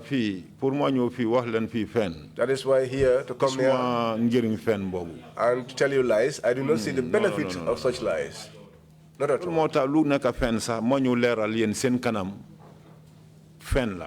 was why even that which was a lie before, I came here and clarified it to you that it was a lie. If I was not prepared to change, I would have held my grounds and hold that to be true. And even when I hold the Quran and swear by it. But if I did that, it would be like as if I am not yet changed. I am not having that kind of heart now. Thank you very much, Chairman Bishop. You have the floor, please. Thank you, Chairman. Mr. Soriba Conde, you have spent many years in prison, and most of it you had bitter experience. Soriba, amna at yu bari bari yo xamne def nga ko ci kasso bi te la nga xamne mom nga fa daj lu metti la. Can you kindly explain to us what do you desire for yourself? Life after prison. Ndax dig ñu mëna wax yow fim nekk ni lan nga nimse lan nga ene sa bop gannaaw bo génné ci kasso bi. Ni luma yene sama bop dal suma génné fi yalla dimbalé ma def business ida de continuer sama ligue driving.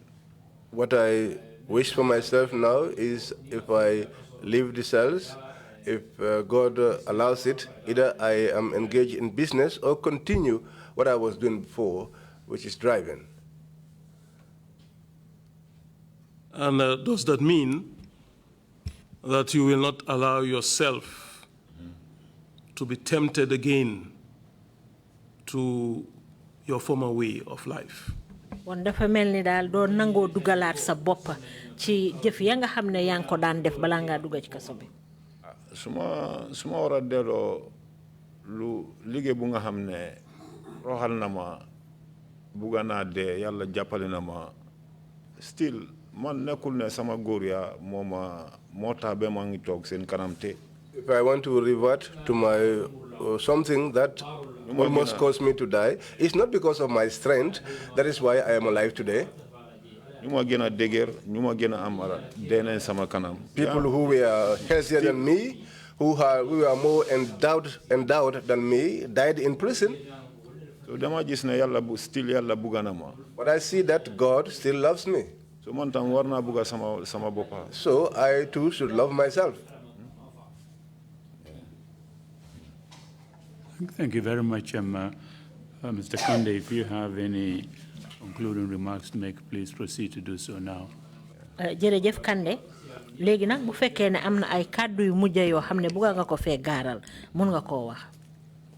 Man de lu ma am pour wax nguur bi daal ak kilifa ñu fi nekk. What I have to say to the government and the elders who are here.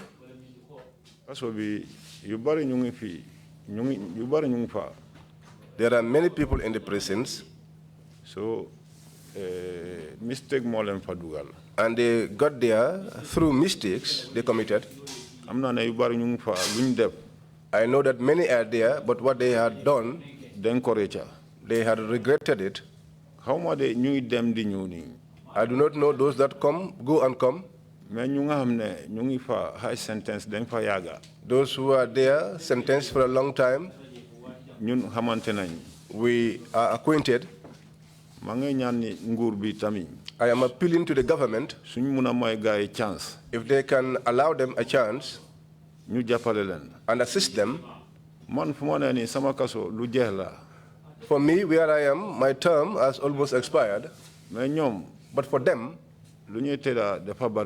the years to serve are still many. If the government could afford them a second chance, I'm appealing to assist them with that. I'm also appealing those that have mental problems and are in prison, so that they be assisted and take them to where they may get treatment. Secondly, the prison officers, I cannot say that all of them are bad people. I cannot also say that all of them are good. But what I'm appealing, they should try and see those that are good. There are youngsters there who are educated. To assist them, to educate them, to know their work, how their work is beneficial, to assist them on that front. As for the officers too, we are there suffering as prisoners, but the officers too don't have any peace at all. No. They don't have peace. If they too can be assisted. Well, in every place there are good and bad people. Still the bad ones are there. And the good ones too are there. That is why the director that is there, Ansumana Mane, we know him, he is not a bad person. He was our boss at the confinement. That was where he was taken away from to the Interior Department. If you could assist them, and also those that he works with, to assist him. We saw anti-Rose in cells. Antiros director la on sikasobi. And Antiros was a director in the prisons. Mais ñun ñu fekk jamono am. Those of us who were there during our time, role bu mu doon play sikasobi. The role that she played in the prisons. Bante musuma gis director dal. Up till date, I have not seen any director play role bobu. Who can play such a role. Comme maire bobu. Just as she did.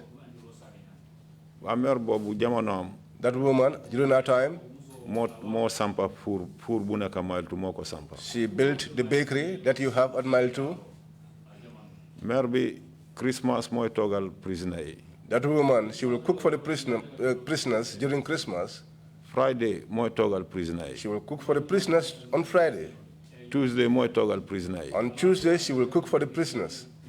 Always mo ngi ci wañ bi. And always, she is at the kitchen. And that time, the officers, anyone that touched the food of the prisoners, I will deal with you. So So that woman did not need anything from the belongings of the prisoners. She worked and increased on our sustenance. So Bugana Tami. I also want our bosses who are there to have sympathy and assist their director to unite and do away with tribalism. This is the work of the nation. The prison is not for any one particular person. All of us belong to the prison. If we make it, we make it for the Gambia. If it is spoiled, it is the name of the Gambia that is spoiled. So what I am pleading to you, to assist them. They too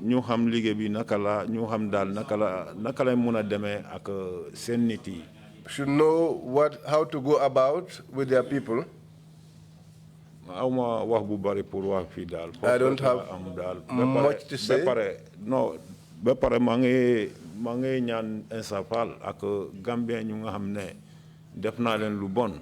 okay, I'm also appealing to Esa Baji. Not Esa Fal. Esa Baji. Esa Baji and other Gambians whom I have offended in the past. Yes, let them forgive me. Yeah. That is what I have to tell you. Yeah. Thank you very much indeed, Mr. Soriba Conde, for your testimony, and we would wish you all the best after this episode of your life is over. Soriba Conde ñu ngi laa gërëm bu baax di la ñaanal nag jàmm gannaaw boo xamee ne jeexal nga sa tëdd kaso bi. And thank you very much again for coming to testify before the commission. ñu ngi laa gërëm li nga ñëw pour joxe sa seede fii ci kanam commission bi. Council, you wanted to say something about them. Yes, please you have the floor. Just to say that this person, Mr. Conde, has discharged his responsibility to the commission by testifying all that he knows about what happened at the prisons.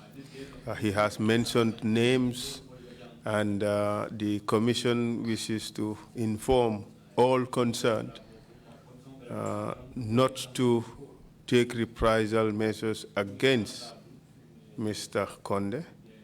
He discharged his responsibilities as directed by the commission. Let nobody try to do anything to him by way of punishment. If anyone does that, it would be contempt against the commission. It would also be an interference in the work of the commission and would attract criminal sanctions. So this is just a warning. The commission would officially write to the prison authorities and inform them of this fact and ask them to pay attention to all witnesses from the prison who are testifying, so that to ensure that these people are protected and that nothing is done against them. Thank you, Mr. Chair.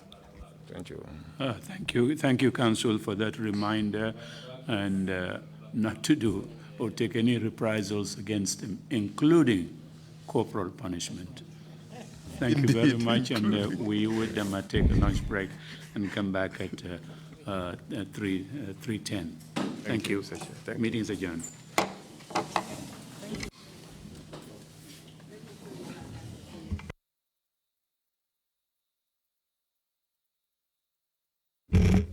Family law, personal injury, licensing, no win, no fee. Contact us today at www.sk-solicitors.com. Oh, yeah. We have all the answers for your beauty quest, all the means to beautify you. Welcome to Skincare Plus of the Gambia. Dalal lañ ak jàmm the Skincare Plus of the Gambia. Mbal Diala Skincare Plus of the Gambia. But where we're going to start with is one of our star products, 55H Plus Paris. We do have 4 different formulas of 55H Plus, starting from the Harmony Carrot product to Efficacate Replicate to Multi-Action, and also the formula that is perfect for those that are suffering from acne. The second product I am going to introduce you guys to is our milk protein, which is an excellent product. Main ingredient in this product is alpha hydroxy, which is known to be clearing the skin in such a beautiful, beautiful way. Now, moving right along, we're going to move to another star product of ours, which is Lighten Up. We do have Lighten Up Regular, Lighten Up Plus Regular, and Lighten Up Gold. Lighten Up Gold is indeed a star product. Bii moom dafa nekk product boo xam ne duñ dee never have enough of it in stock. It literally just jumps out of our shelves like at the speed of lightning. Lighten Up Gold. We're gonna get to talk a little bit more about Lighten Up Gold in probably another edition. My brand, my favorite brand, or my ex-favorite brand, that is, because I have switched now, is Kiwi Eye. We do have 4 different formulas of our Kiwi Eye brand. Oriental, képp ku ma xam Kiwi Eye Oriental nga ma xamee. Man product bi rek ci laa daan kontaan, waaye léegi nag switch na, loolu nañ ci waxaat ci kanam tuuti rek. Oriental, anti-aging, perfect pour koo xam ne you're over 40. Li tax mooy it has argan oil in it. Argan oil ñëpp xamee nañ ko ci anti-aging. Bu loolu passé Kiwi Eye Gold moom mooy Kiwi Eye brand bi nga xam ne moo gën a ees in the entire Kiwi Eye range. Moom tamit daf laa jox a very nice golden complexion. So amee ay cere am ay problème skin, this will be your go-to product. Kiwi Eye Privilege moo nekk ni baax na lool si ko doon diw sa yaram yaaxu nga bëgg a defaraat xam nga rek def ba baax teg ko ci yoon. Kiwi Eye Privilege war naa doon sa xarit. Kiwi Eye Multi-Action. Mom, would they like the almond products, almond oils? B is what we will recommend to you. We get our products directly from Paris. Paris products comes directly from the manufacturer. François Bidon, Mom can introduce. Amal nañ the Royal Excellence Carrot. Mom mi nga xam ne moom moo gën a popular in the entire François Bidon family. Amal nañ leen ko. Amal nañ leen Puissance ak amal nañ leen Extreme tamit. Bu loolu weesoo Glow yaa ngi nii. Glow kenn du ko introduce. Mom, a star product obviously all the time you can am in stock. Recently bii mooy coow li Diamond Glow moom la xale yu jigéen ñi di wóor tay yëpp anti binta gaay Diamond Glow kañ la Diamond Glow di ñëw well coow jeex na fi mu nekk nii Diamond Glow is back in stock. For the past couple of days xam nga rek parel kër Fatou beeg yooyu maa ngi switch to Express Glow xala expressal rek xala glowyal rek moo nekk nii mooy lightning fast glow product bi nga xam ne diwoo ko rek within a week rek am the glow you've been always dreaming of. The most popular glow mooy Lemon Glow. Be moi the most popular one amongst all the glow lines. Lemon Glow be mom mo gëna popular, mom lañ dé gëna jaay. But nak ci gattal amal nañ leen the entire glow correction. From Diamond Glow to Extreme Glow, Pure Glow, Cocoa Glow, Lemon Glow, Express Glow, and obviously Carrot Glow. So lolu passé xamna né war ngeen xam by now né ñun ñoy represent HT26. HT26 Mr Paris ñun ñoo lañ fi nekkal fi ci Gambia. Ñoo lañ indil glutathione product. Bi moy sen product bi gëna made out of glutathione. Some products say amuñ hydroquinone, glutathione la am. Glutathione mooy the new ingredient bi nga xam ne moom la skincare companies yëpp di tiitaroo daal ku defarut glutathione rek definitely yow nekkuloo ci yëf yi. So glutathione moom laa nekk di use from last month on. And du la xeesal pecc waaye nag dafa setal sa yaram dafa génne all the imperfections which we all have du la weexal tal waaye dafa liisal sa yaram nooyal ko nepp moo nekk nii am nañ the entire collection amal nañ leen lotion bi amal nañ leen cream face cream eye cream what is this one amal nañ leen glycerine amal nañ leen sax a glutathione product boo xam ne pour lunette la moo nekk nii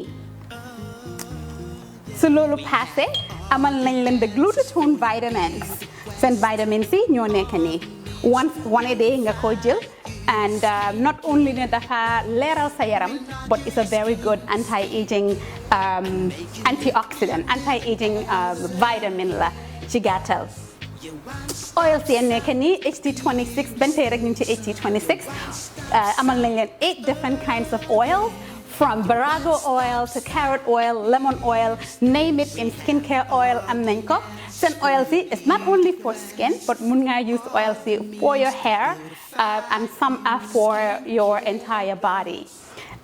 Góor ñi indil nañ leen a moisturizer who says na diwi jigéen rek lañ dee jaay xam nga rek yéenay suñ xarit buñ defaree jigéen ñi foog yéen tamit ñu sóoraale lañ amal nañ leen a very very good moisturizer very hydrating from HT26 du la xeesal du la leeral dafa ànd rek nooyal sa yaram HT26 benn tey waxoon naa la ni ñoo fi nekkal HT26 seen Topsy gel line bi moo nekk nii bii pour koo xam ne la waruloo xeesal really waaye leeral rek nga bëgga leeral nooyal mooy bii mooy HT26 Topsy gel tamit amal nañ leen the entire collection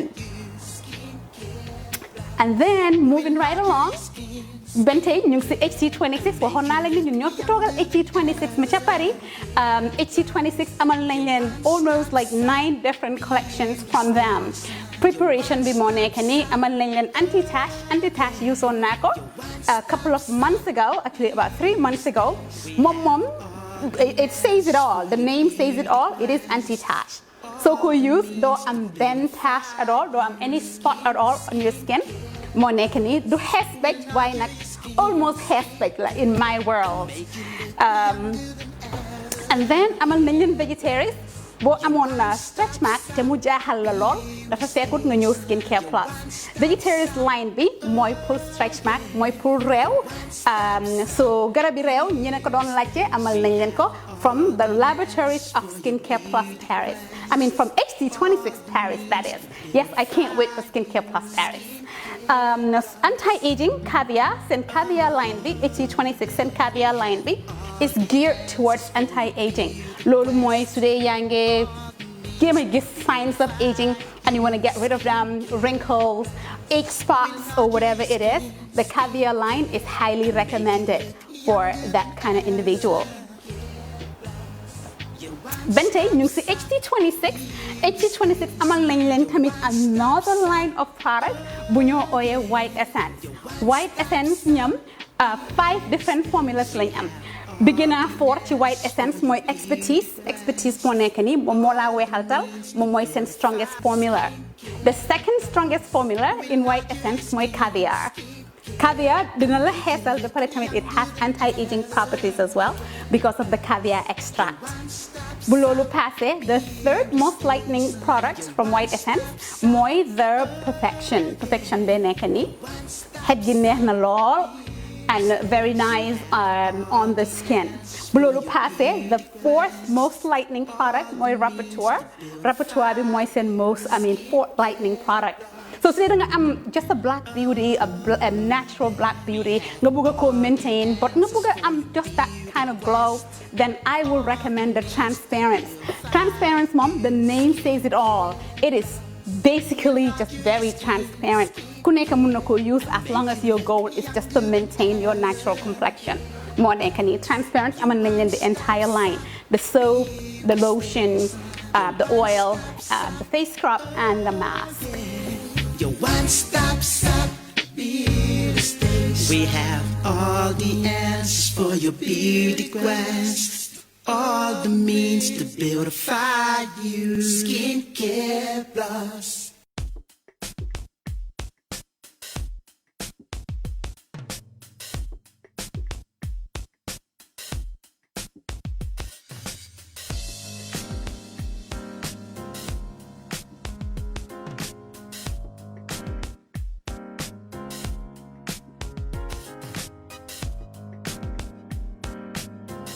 Miss B Designer Outlet is the #1 quality and affordable stop shop for all your needs.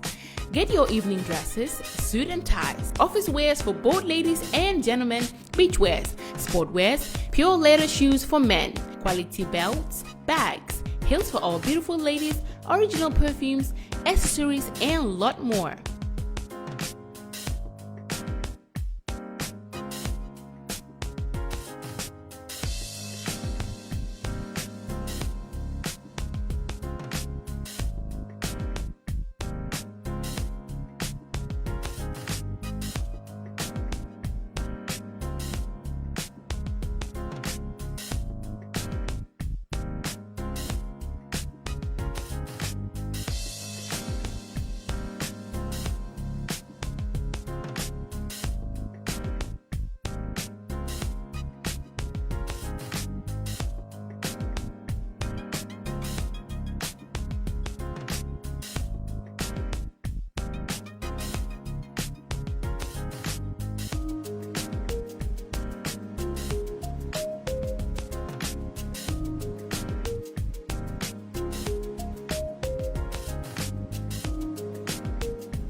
Find us at Kololini Road opposite Gaddafi Mosque at the Aqua Bridge Station, or call us on 295-3411 or 764-2486. Miss B Designer Outlet.